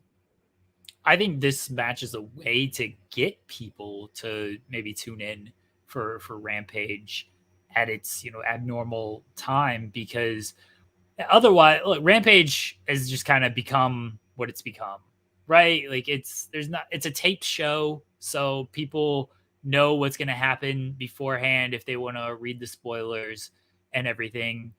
Especially during the playoff season, it's going to move around and stuff, and it's very much become a very secondary show. Some of the deletion stuff with the Firm and the Hardys has taken place on Dynamite. And actually, a good chunk of it with Stokely and Hook and Jeff Hardy's return and everything. I just don't think this is a match they want to dedicate time to on Dynamite, because it's probably going to be a longish match, probably 25 minutes or so. I assume maybe there's going to be commercial breaks and everything, but the cinematic matches, they usually take up a good bit of time. And I don't think they want to spend 25 minutes putting that on Dynamite when they have so much other stuff to fill on Dynamite. And you're talking about the live audience having to sit there for a cinematic match on television taping and things like that. Like, it's just, I don't think it's very conducive for the audience when it comes to that stuff.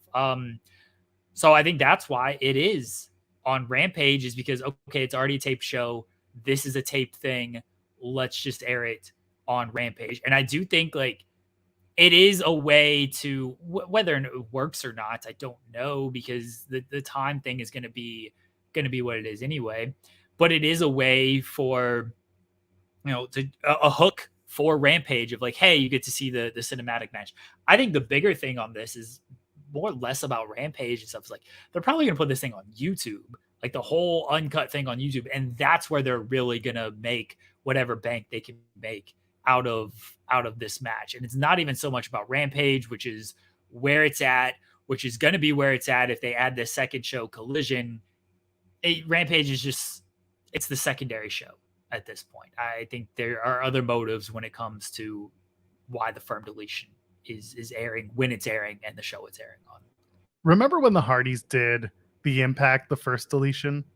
And yes, remember how they built up hype for this? Do you remember what they did, what Impact did? Vaguely. They sent the match to a bunch of tastemakers and influencers in the wrestling sphere, had them watch and react to it. And some wrote articles afterwards. Some posted, like, this is my live reaction to this match, just they got a lot of buzz out of it. I wonder if that would have worked this time around as well. Who's to say they don't do that? They still got this entire week to send it. They've already filmed it. They do. I feel like if they wanted to do it, they would have sat on the match a little longer, sent it out earlier. Like, I feel like things would have been stretched out a little bit more, maybe even an extra week, so that you can show it on whichever TV. I guess you could do it on Dynamite. Be like, these reactions and more on YouTube or whatever. You could do it. You're right. I don't think they will, but I wondered if maybe they wanted to go that route again, because it worked. It got a whole lot of people talking, about 5 or 6 years ago when they did that deletion. Was that 5? No, it was almost 10 years ago, I think. Yeah, the first deletion match was a while ago. It was no, it was closer to 5 years than it was 10. It was probably 5 years. Matt Hardy was in WWE like 5 years ago, I feel like. He came in, it was 2018, I think. I'm terrible with time. I think everybody knows this by this point. No, he came back in 2017, because 2016 was WrestleMania 32. They were back by 33. So in 2016, which would have been 6 years ago, that's when they were doing the deletion stuff. As far as I can remember. 2016 was 6 years ago? Is the math in there? I think so. This is what people come for, right? Math is dumb. 7 years ago. That was 7 years ago. Okay.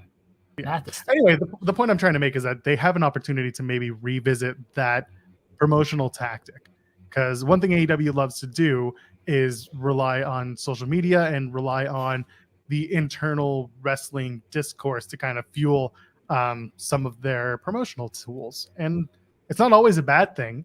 I know that sometimes we talk about, moving outside of the bubble to maybe increase your audience awareness, but this is one time where, like, honestly, internally, it'd probably get over pretty well. People would enjoy it, or those who don't enjoy it and just don't show the reaction, or you do and you kind of laugh at them because it's not what they wanted, but it's still a different point of view. As long as they're not being like completely tearing it apart, this is the worst shit ever, they can say, this isn't for me. But so I don't know. That's just kind of where my brain is at in terms of promotion.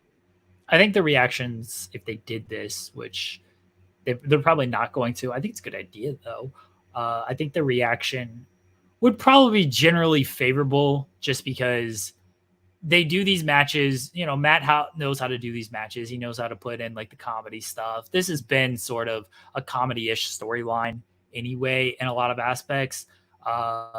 Stokely is great in these type of roles. They just know what they're doing with it. And we haven't had one in AEW, like a Hardy compound type of match. So I think the reactions to it would probably be good, and the people they send it to would probably have good reactions off of it. But I don't think they're going to do that. I think they're going to air it. They're going to hype it as best they can. And then it's really going to be like the YouTube reaction is what's going to be the biggest thing for it.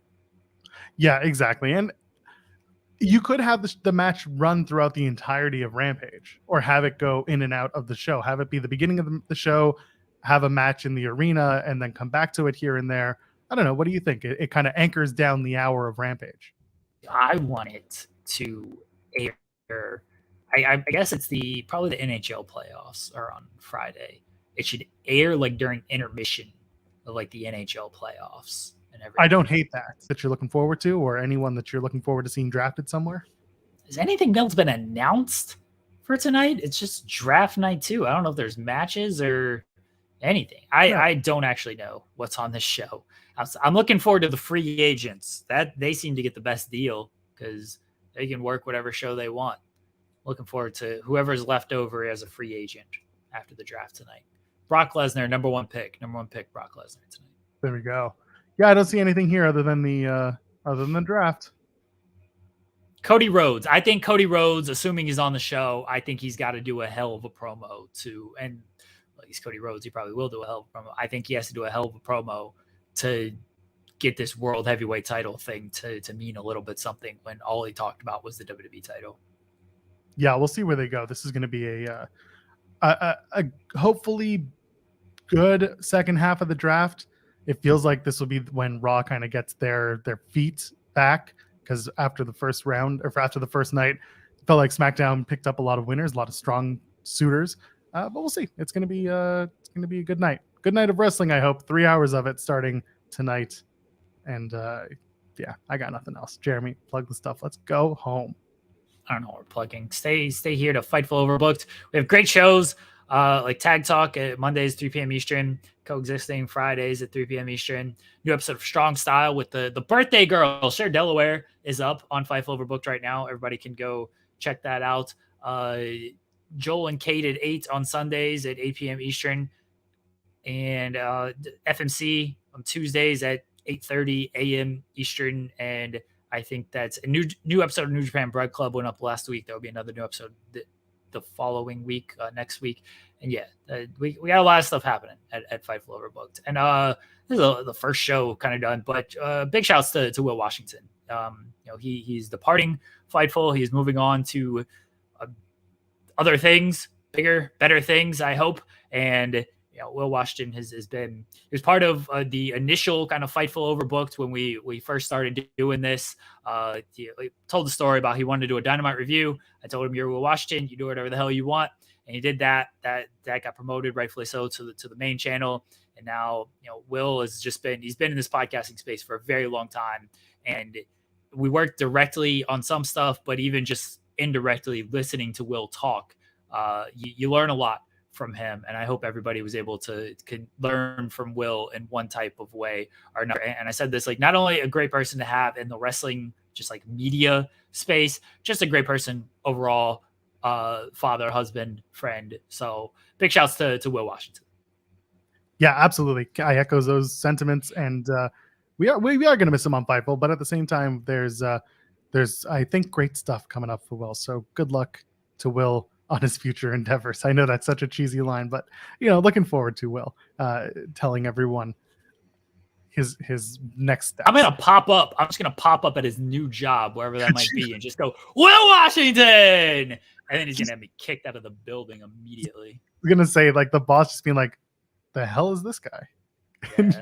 You'll just be like, it's a bit, it's fine, don't worry about it. And that'll be that. We're going to be back here on Wednesday morning at 10 a.m. Eastern, as we always are. We're going to have some guests. We're going to talk about the wrestling as we are, and you'll have your morning coffee or whatever you're going to drink or eat in the morning. If you're Sean Ross Sapp, it's eggs. Put some paprika on your eggs, okay? I'm at Joel Pearl, JOELPERL. Ladies, gentlemen, friends beyond the binary. We'll see you in the next one. Cheers.